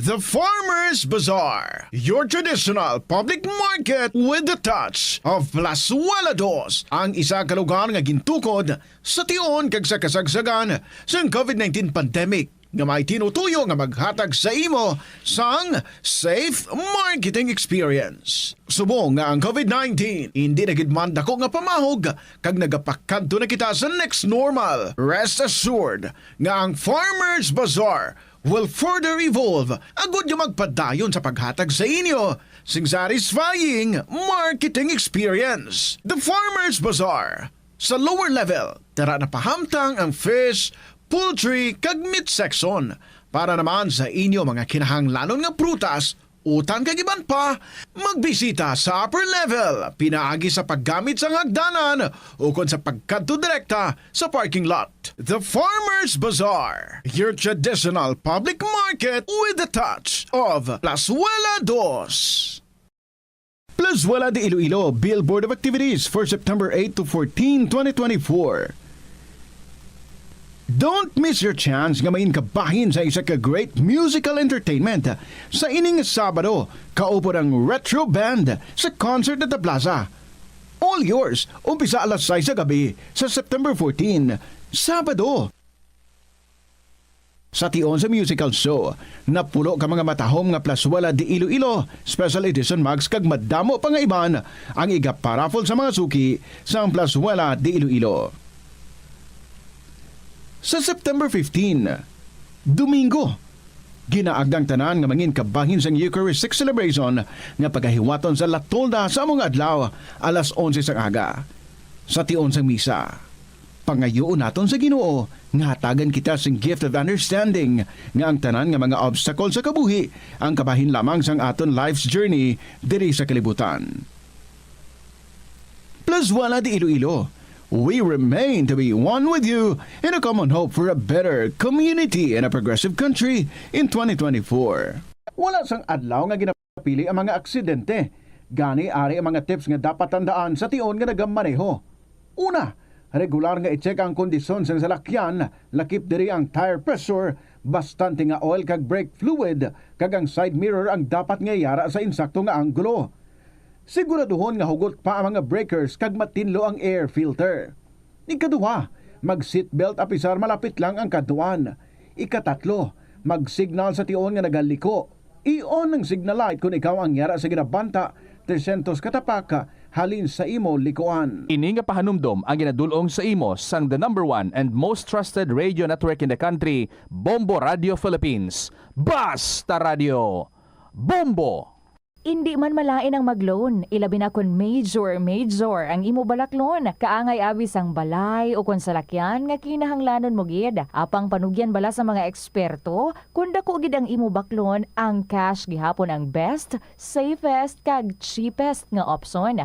Kun cash ang imo gamiton, malikawan mo ang interest kag sampaw-sampaw nga utang nga masami naga-require pa sang binulan o kun tinuig antes mo mabayaran. Apang paminsara nga kung ikaw may sinuptan sa bangko, mahimo pa ini makatipon sang interest nga mahimo mo bukadon sa tion sang purchase. Ini nga pahanumdom ang ginadulong sa imo sang the #1 and most trusted radio network in the country, Bombo Radio Philippines. Basta Radio Bombo! Yari ang mga simpleng nga pagiagod makakinot sang tubig. Hindi mag-shower o kon maligo sang malawig. Sa sulod sang panimalay, kalabanan sang tubig ang ginausar sa pagpaligo. Nagalabot sa 24% sang tubig sa panimalay ang natigana sa pagpaligo sa mga miyembro sini. Ang pagpanubo sang tiyempo sa pagpaligo sang 2 ka minutos ang makabuhin sang 30% sang ginakonsumo nga tubig. Maggamit sang shower timer o kon mag-set sang alarm sa imo cellphone kag ilimit lamang sa 4 ka minuto ang pagpaligo. Kung nagagamit sang shower kag nagahulat pa sa pag-init sang tubig, saluda sang balde ang nagailig nga mabugnaw nga tubig kay sarang paining nga magamit. Nakahibalo ka bala nga ang color ang makaapekto sang imo nga modo? Santo sa pagtuon sang American Home Shield, mayara sang correlation ang color kag mood. Kaangay sang pula nga nagapataas ang blood pressure kag heart rate. Apang mas maayo ang duag nga pula kunyara ini sa kusina, bangod mas nagapagana ini sa pagkaon. Ang shades nga blue kag green ang ginaabiso sa mga psychologist nga nagakadapat yara sa sulod sang imo kwarto, bangod ini nagapakalma sa paminsaron sang tawo.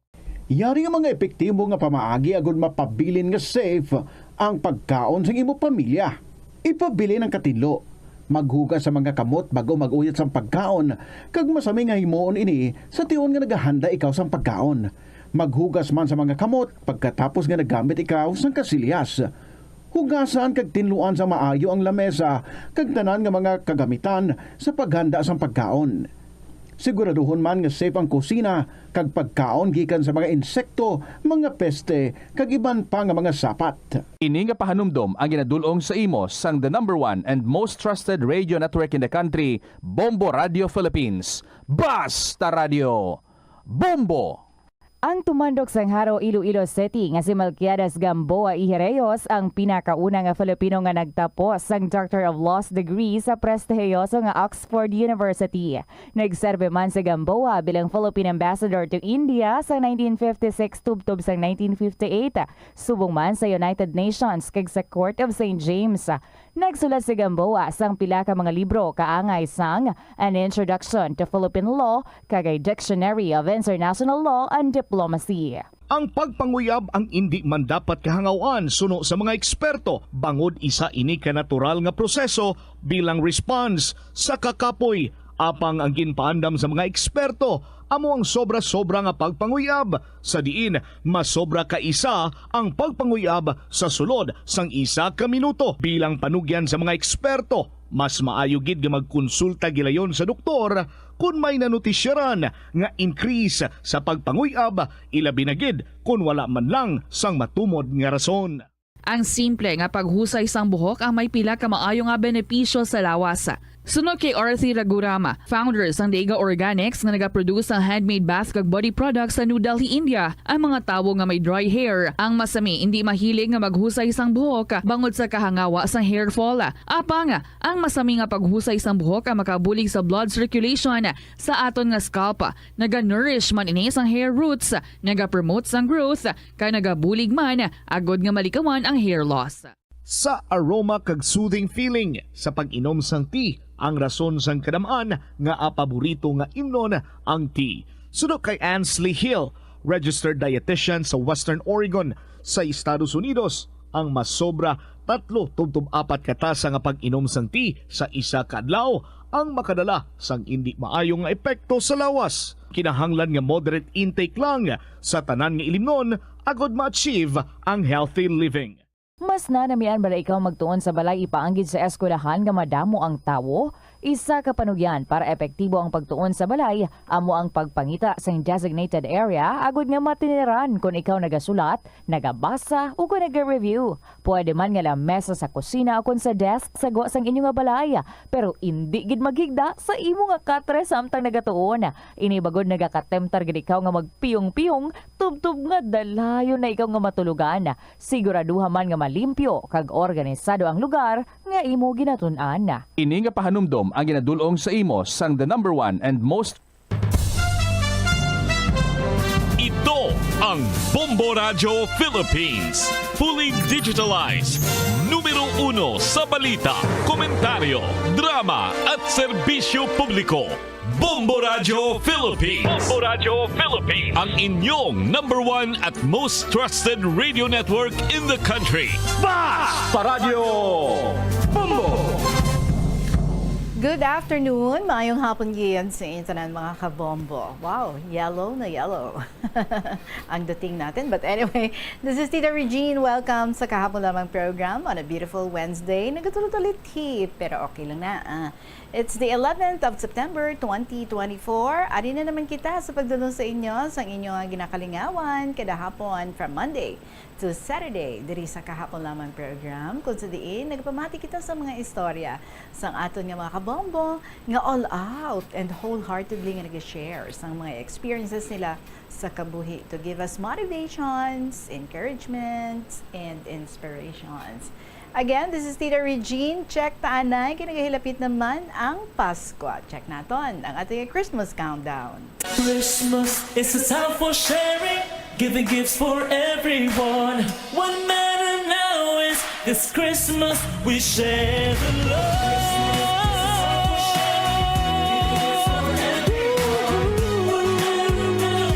This Christmas we share the love.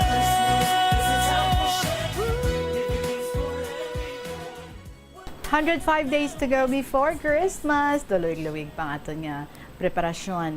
Sige, take your time.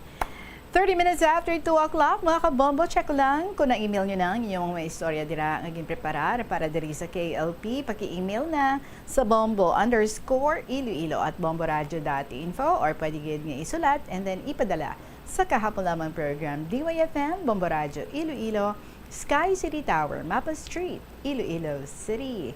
Ani na aton nga ang bahanon para sa inyo tanan sa sining hapon. This is from Steve and Nicole Pedro.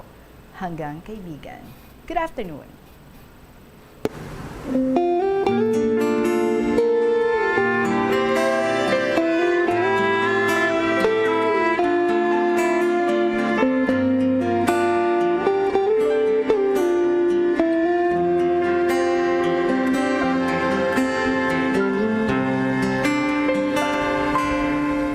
Sinungaling talaga ang pusong ito. Akala ko nang hilong na mga sugat ito. Pilit ko mang limutin ang damdamin ko sa'yo.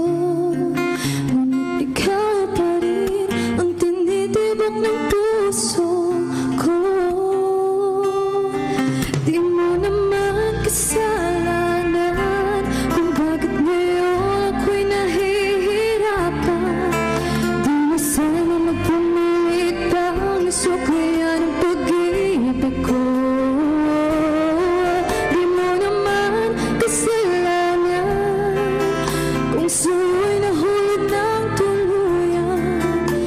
Pasensya na, minahal kasi kita.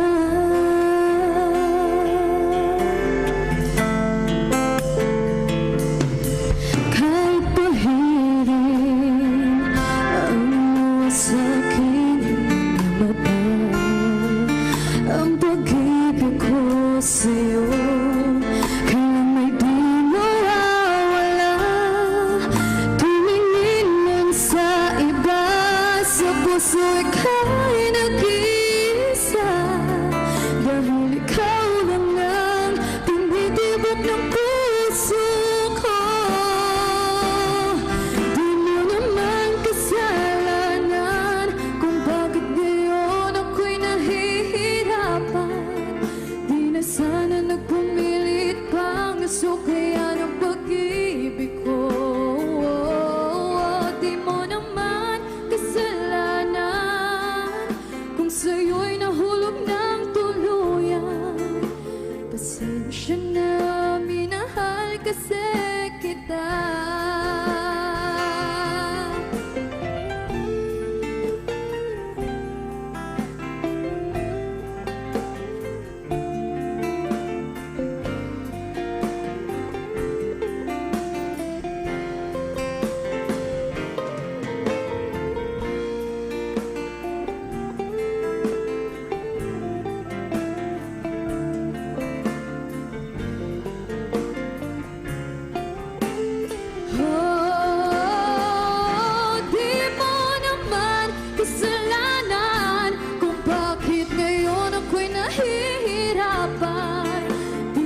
na na nagpumilit pang suplian ng pag-ibig ko.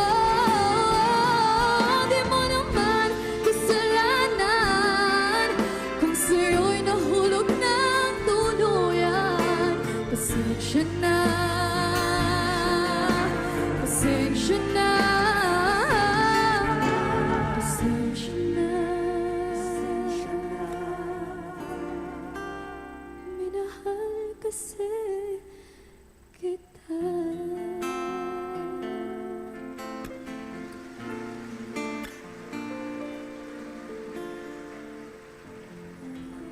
Oo nga, pasensya na, nagmahalan. Hanggang Kaibigan by Stephen Nicole Pedro. Maganda yan, no? Not at all times, nga you can say, maghatag ka love, ibalik man ang love, especially sa mga relationships na no? Mga intimate relationships that you have in mind, or whatever kind of relationship that you want. Anyway, it is now 33 minutes after 2 o'clock, mga kabombo. Sige, ready na kita para sa atin yung first story for today. And this is from AJ Sangimaras. Dear Tita Regine.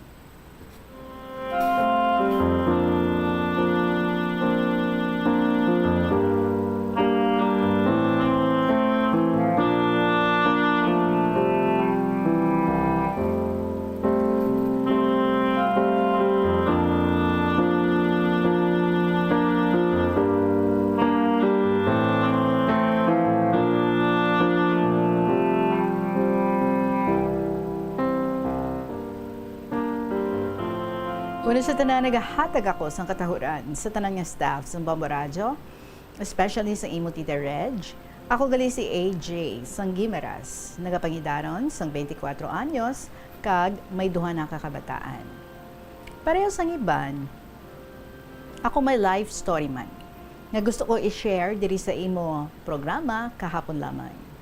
First time pinigali Tita Reg, kaya magpasakop diri sa KLP. Oy, first timer. Sige, welcome, salamat. So, umpisahan ko ang ako niyang istorya, Tita Reg, sa ako nag-eskwela sa elementarya. Gin-enroll ako ni Mama sa isa ka private school, diri man sa Guimaras. Pero hasta lang ako dito sa grade 1. Kaysang nag-grade 2 ako, gin-transfer ako ni Mama sa public elementary school diri sa amon barangay.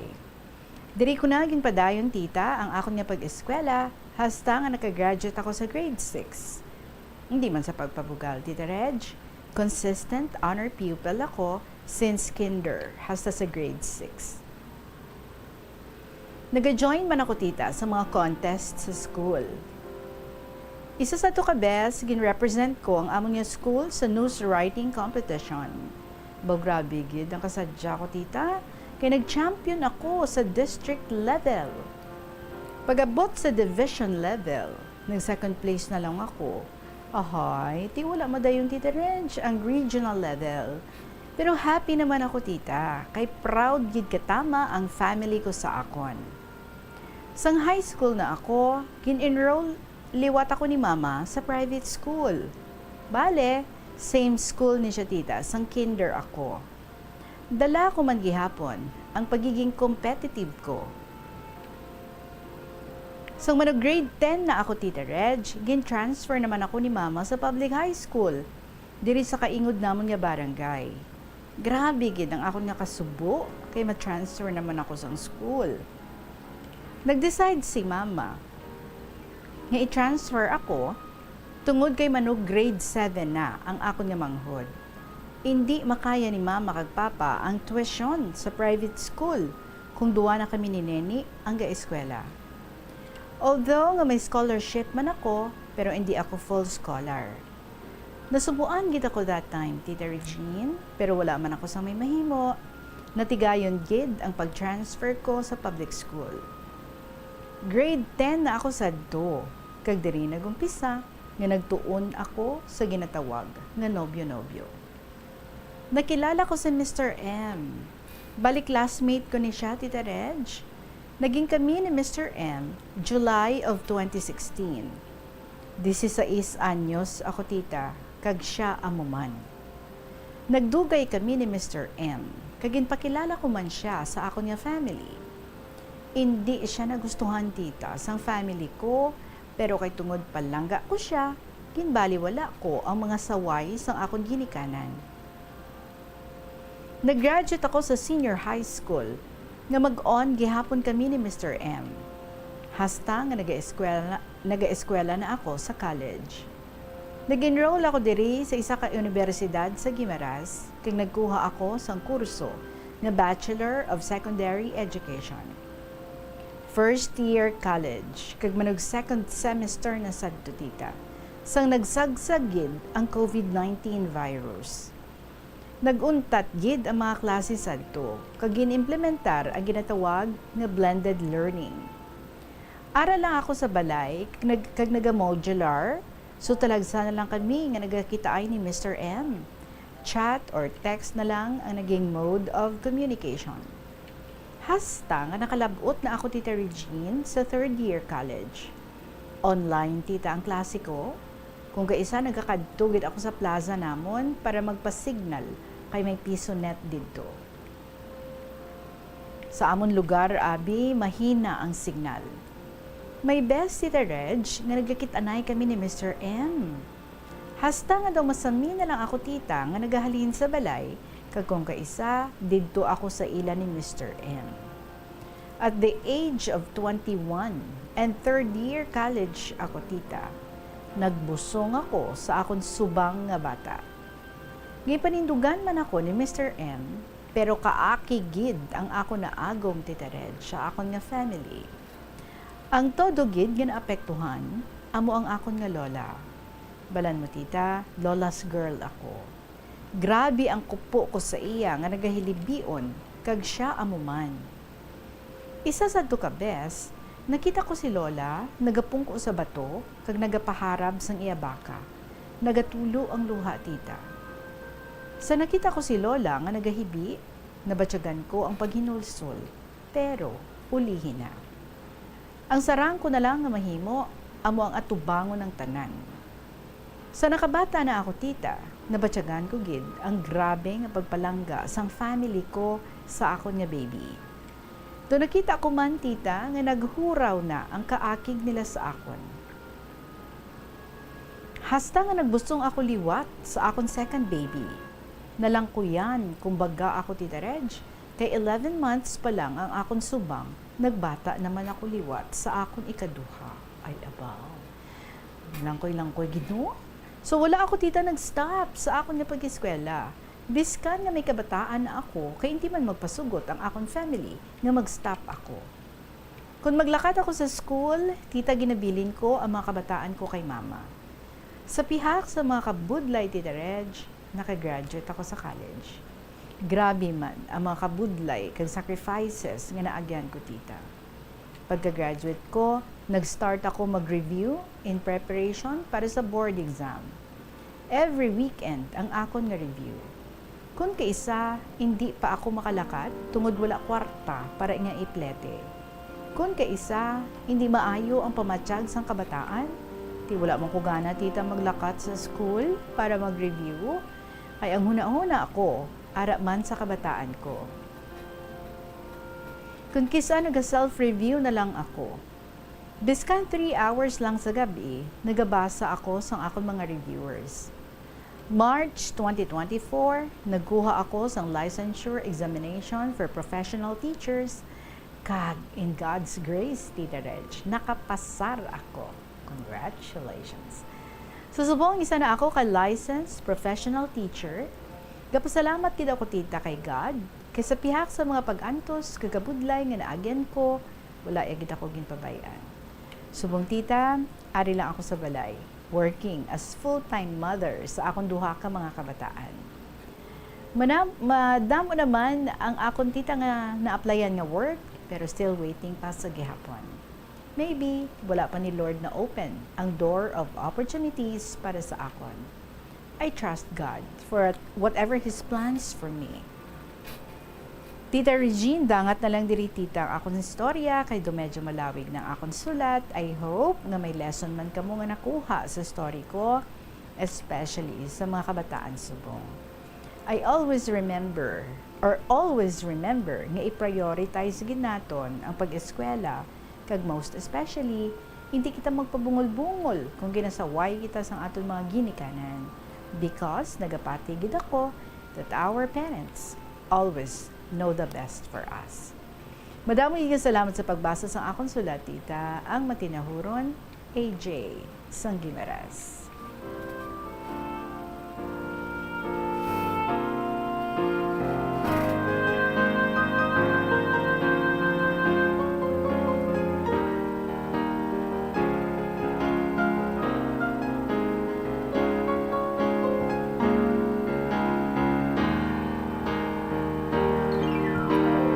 Well, AJ, with that experience, I know mas wiser na ikaw subong as a person, and at a very young age, no, you have become a wife, a mother, and still a student, no, at the same time.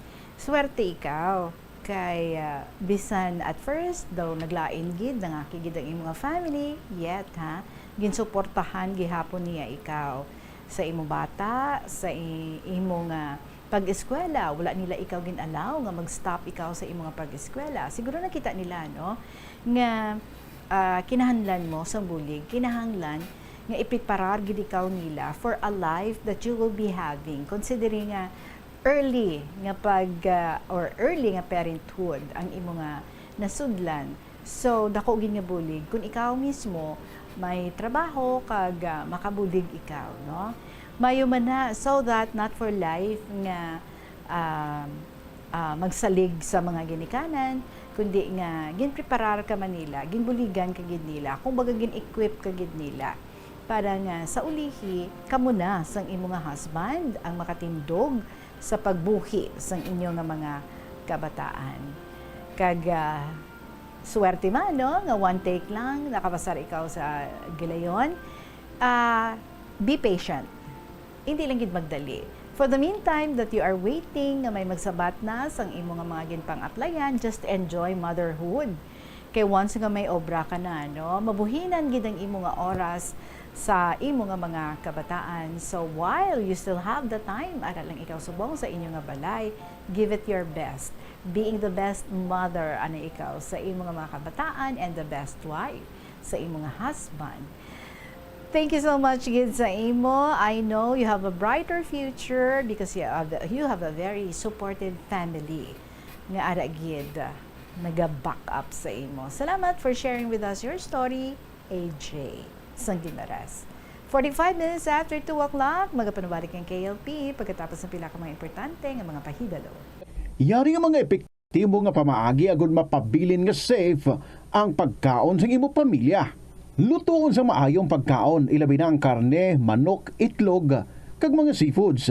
Sa pagluto sa mga pagkaon nga may sabaw o konsarsa, pabukalan, kag paturon nga nagalabot ini sa 70 degrees Celsius ang temperatura. Bago kaunon, initon sang husto ang mga nabilin nga mga pagkaon o konsudan. Taguon ang pagkaon sa husto nga temperatura. Hindi pag-ibilin ang naluto nga pagkaon sa ordinaryo nga temperatura sa sulod sang 2 ka oras. Ibutang gilayon sa refrigerator ang luto nga pagkaon kag mga pagkaon nga madasig mapanos. Ipabiling nga mainit o kung masobra sa temperatura nga 60 degrees Celsius ang luto nga pagkaon, bago ini ihanda sa imong pamilya. Hindi pagtaguon sa madugay ang pagkaon mangin sa refrigerator. Ini nga pahanumdom ang ginadulong sa imo sang the #1 and most trusted radio network in the country, Bombo Radio Philippines. Basta Radio Bombo! Yari ang mga household level fire safety measures nga dapat tandaan agud makalikaw sa sunog sa balay. Hindi magbutang o kung magtipon sang flammable substance o kung chemical nga makatugas ang sunog sa kusina o kung sa sulod sang balay. Ipalayo man sa mga kabataan ang pospro kag lighters. Patya ang kalayo kag baga matapos ang pagluto sa kusina. Siguraduhon nga wala nagasungaw kag pirmi limpyuhan ang mga kerosene kag gas stoves. Tandaan, ang paglikaw sa sunog sa sulod sang balay, responsibilidad sang bilog nga pamilya. Paano bala mahibaloan ang isa ka impormasyon nga nagapatalang o kung sala? Una, i-check gid ang source kung sa diin inihalin. Kung ang impormasyon halin sa reputable news outlet, makit-an ini sa ilang website.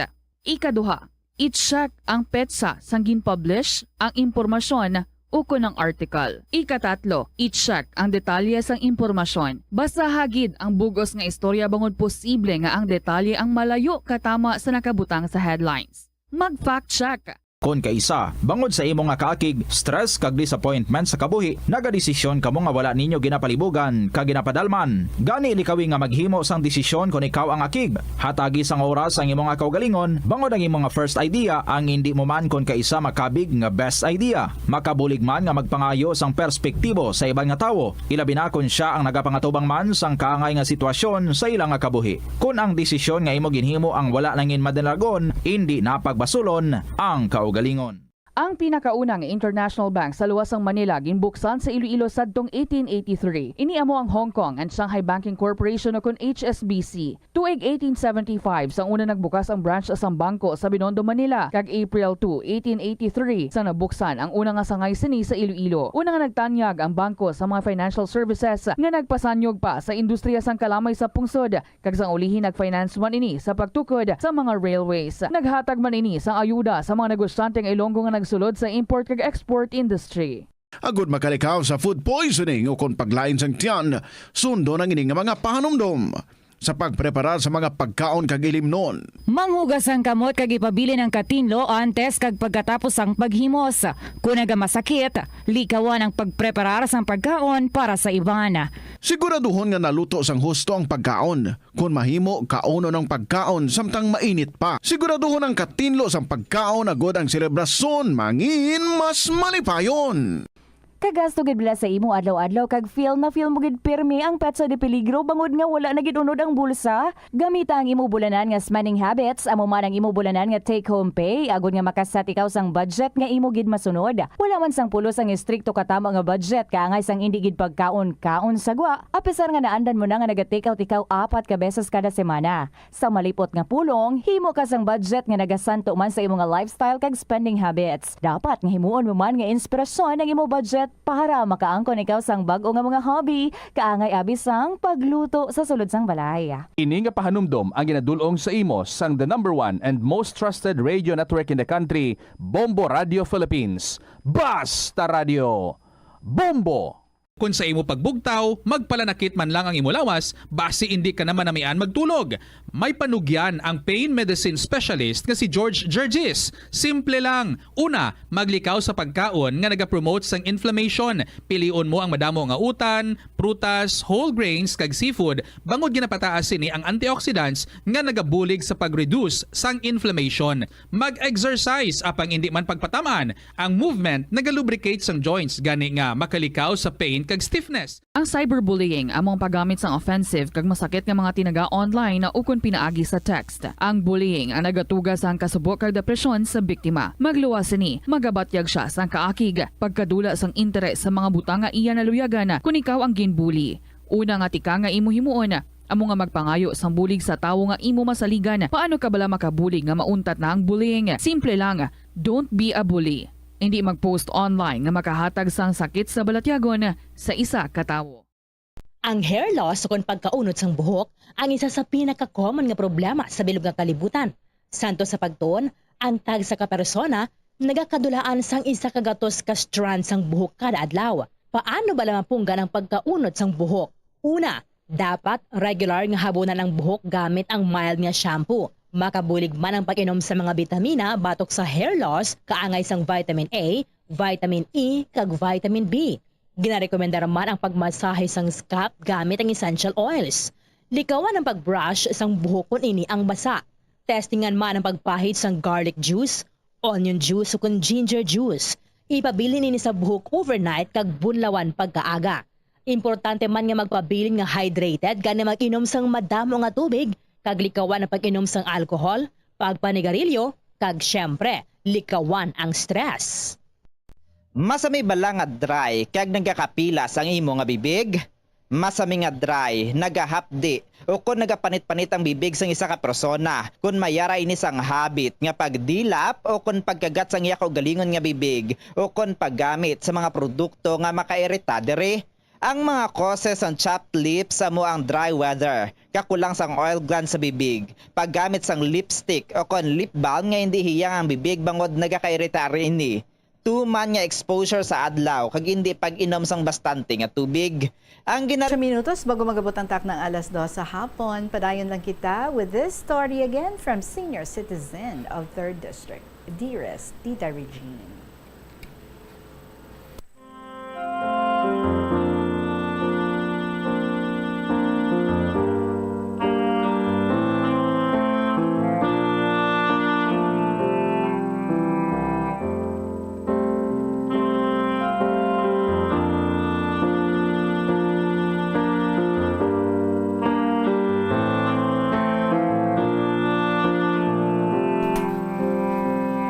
Good afternoon. How's everyone? Mga KLP lovers, mga fans ko. Wow. Damo ka nagali fans ha. Kaya nagasubaybay sa akon mga letters. Ari na naman kita karon nga hapon para mag-share sa mga masadya, ka mga inspiring nga mga stories. 11:25 na sa gabi, pero duwa ay pa man ako ginatuyo Kalinong kagwala gid sang disturbo nga makakonsentrate kita sini maayo. I am senior citizen of 3rd District of Iloilo. Ang ako naman nga iga-share, parte ini sa mga parties nga akong nga ginaatinan. Preabi sang wedding, birthday, debut, bunyag, anniversary, kag mga thanksgivings for the blessings received nga ginhatag ni Lord. Ambot Tita Regine, kung nga may okasyon gani pareho sini, permi kita kung sina ang ginaimbitar abawa. Kung hindi ako mag-opening prayer, maghatag ako inspirational message kag words of wisdom sa newlywed couple. Ginakuha man ako nga maging master of ceremony sa kasal. Gina-request man ako nga magkanta, kag kung may mga retreat kami, ako man sina ang ginahimo leader sa group kag mag-reporting. Nagkakalipay gid na ang akon mga upod sa amon group kung ara lang ako. Amo na guro Tita Reg, kung na overexposed ka na sa madamo nga mga tao. It so happened nga nagabot ang cousin ni Madam from Canada para dirihiwaton ang debut sang iya nga bata. Very happy man kami to attend sa debut party. Teng ako niya role, dito ako natuon sa 18 shots. Naghatag man ako sang akon wish sa debutant, syempre, kay special occasion, medyo ginpreparahan ko man ang inughambal ko sa party. Kontragidran nga daan ni Madam. Nga maghambal ako nga duro kalawig. Naging na-refer niya din nga si Madam. Amo ning iya wife. Correct ako, no? Anyway, pero balaan ko man, hindi ta na gusto karan. Dapat lipot lang ko, no? Gusto gid. Kuon ko, anuran telegrama nga limited lang isulat nga lines kay para hindi magmahal baydan mo. Freedom ko doon naratana kung ano kalawig akong speech. Next naman nga part ka program, nagkauna kami. Tido ni encourage man ako sa mga may parts sa program nga nagasaot sang cha-cha kay nagakanta. Ay, balatakon magsikreto sa MC nga lawagon niya man ako para maghatag sang number. Kun ko, makibot kagid karon kung makita mo duman ako nga nagakanta sa tunga. Sige ang kaon, sige ang program, Tita Reg, ay namian gid takon magsunlog ka na. Abaw, sang ligin lawag na akong ngalan, nakibot gid na, Tita Reg. Ako mandaan nga, doon medyo taraso man, kag before ako magkanta, gin-dedicate ko pa ka na. Tiya mo hambal ko, Tita Reg. I would like to dedicate this song to my one and only love, Neni Blanc. Aba, kundi nag-renudyak ang mga audience ko. Ang title ka song, Refrain. Kay favorite song ko gidi na Tita Reg, kanami kantahon. Samtang ginakanta ko ina, Tita Regine, hambal sa mga relatives niya sa table, ay, kanami gali magkanta kay mister mo. Silent lang siya. Kinag-init gid ang ana ulo kagin obra ko. Pagabot sa balay, duro tamon ka sadya. Para sa sunod nga okasyon pareho kadya, hindi dugid takon mag-attend kung imbitaron pa ako. Kay kahuruya tana kanimo, hambal niya. Naga kahuruya hay, naga-participate man lang takon para magsadya ang program. Basta, hambal niya. Hindi dugid takon magliwat kahuruya gita na kanimo. Pasalamat kagani hambal ko kay may bana ikaw nga wala huya-huya. Kung ikaw hindi ka man maghambal kung tuksoon ka, di kundi bawi magyapon basta hambal niya. Haras-haras kagid. Siling ko, paano ako nagharas-haras? Kay very participative lang ako. May sense of humor lang. Nahamot gid takon, Tita Reg, nami isunlugon. Sang June 20, ginkasal ang nagyaya kay NJ. Nagmaninoy naman ako. Dapat pares kami. Pero bisan ihawan mo pira ka baboy, hindi, ginta na karan. Tapos ang kasal, dito na kami sa reception area. Amuman ang hulat-hulat ko para tuksoon ako nga maging one of the well-wishers. Waay man ko kamaan, ginhambala na ang MC nga hindi lang ako pagbutang sa primero, kay karon puwerte duman kalawig, hambal na. Ibutang lang tana sa katapusan. Ay nako, very funny gid Tita Reg. Barubay, nagbunda kang ulan, do hindi ron maghiribati kay kagahod ang atop nga ginatuluan ka ulan. Wala doon ako ka-wish Pasalamat ganita na siguro nga wala ko kahambal. Ay tama, gid ka para ugtas. Akon takon, gusto ko masadya lang permi para hindi ako dayon magmalam. Sa sunod, hindi ko doon ran pagdaron, Tita Reg. Joke lang. So super killjoy kita na karan ay bala timo kung amura imo gusto Basta akon happy takon sa sarili ko mag-get involved sa iban. Tinanamian kita kon may mga visitors coming kag magkaon-kaon kami mag-storytelling party sa life namon. Ay kontra na gidi kay usik lang kuno ka tiyempo. Hindi man permi kag at least may nag-visit sa imo. One time nagapanilhig sa amon nga ugsaran, nagapanilhig ni siya. May tawo nga nag-invite sa iya. Hambal sang tawo, ma'am, dali lang. Pwede lang ako ka-introduce ang product sa imo. Sabat niya sa tawo, didto ka lang sa tiyenda, kadto kay damo to tawo. Awat lang ran kang ginaubra ko. Sa isip niya lang ay durugid ka budlay pakisamahan. Ginahangop ko lang para waygam mo. Pero hindi, man takon mag-follow sa mga ugali niya. Kaya hindi takon kasako. Nga puro lang pangakig, kagwaay ti intsakto. Pero mi, akong ginaubra para sa iya. Maghalaga ni kakumod, kag matakaan ako, suguon ko dugid. Suguon ko dugid ranga. Birahi ka hambal, kay i-record ko, kag i-post para mag-popular ka. Di ko no abi, ginataga ko man ang cellphone ko sa iya, Tita Reg. Tahambal doon, kinagaon doon ang recording ko. Aba, hindi man maghambal, Tita Regine. Ginasundlog ko lang, pati timuway kung man na-record akon para maguntat lang ang sermon na mga kigani, Tita Reg, para nga makakadlaw, abi mo turukon ko sa mata, kagwara puro pamisok. Kundi hindi man kaagwanta, makadlaw man lang ran. Kundi tapos dayon, amon la inay buot, magmaya dun gani isip na ginambalan ko ran kasaying parte sa reporting ko sang college pa ako. No normal person enjoys scolding and nagging. Remember that better results could be achieved through sympathetic understanding of a person's difficulty. Avoid unnecessary scolding, for it only reveals your weakness. Tita Reg, na medyo malawig na ini. Alauna doon sa kaagahon. Next time naman, ang isa ko ka-letter para tingob sila nga duha, i-drop ko sa inyo card. Do permi lang masubo akong letter during my college days. Ti makadlaw duman kita. Memories na naman lang initanan. Kag siguro nag-enjoy man ang mga followers na akong, Tita Reg. Samtang nagpamati sila ka senior citizen. Ti-enjoy life na kita.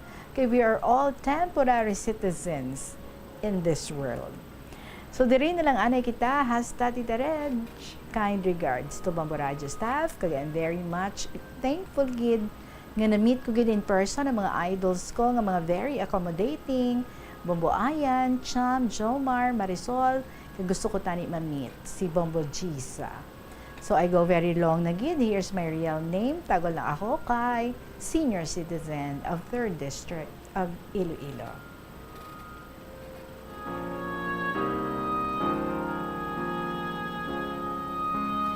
So kasadya gali sa inyo nga mag-asawa, no? Ang gusto mo, hindi niya gusto. Ang gusto niya, hindi mo gusto. Pero ikaw, you were able to find ways. Parang kung heated argument na gani ang matabo, kabalo ka na lang. Magpakadlaw sa imong asawa. That's art. That's the beauty, no? Of a lasting relationship. Nabala nga, sakyan mo na lang. Di ba? Kag ikaw gali son lugero ikaw, ha? That's why nga gugtos-ugtas gid si misis mo. Ang mga if given the chance, no, nga makahatag ka sa imo gamay nga mensahe sa mga ano mas nami gid man nga i-contain mo lang siya sa short lang nga mensahe. Be generous of your time. Kiti may mga iban pa man nga mga manughambal. Okay? Kag hindi mo nami nga lawig-lawig gid ka tama. Dapat hindi mo pa ubuso ng oras kay may iban pa nga maghahambal. Anyway, amo lang man ang akon matugda. So thank you so much Gid again for this story. Senior citizen sa 3rd District. And what about you, mga kabombo, mga friends ta, mga OFWs naton dira? What about your own story? Paki-email na lang. I'm sure you have many stories to share. Paki-email sa bombo_iloilo@bomboradio.info or paligid nga magsulat sa mga istorya kag ipadala lang sa kahapon lamang program DYFM Bombo Radio Iloilo, Sky City Tower, Mapa Street, Iloilo City. I know nagaulat na kamo sa inyong mga paborito ng mga dramas every afternoon diri sa Bombo Radio Iloilo. Syempre waiting na si Toyang Ermitanya, followed by Provincial Jail, and then ang Dear Diary. Maraming salamat sa inyo. See you again tomorrow. Sa gihapon ninyo alagad si Tita Regine para sa kahapon lamang program. Salamat sa liwat. Good afternoon and God bless.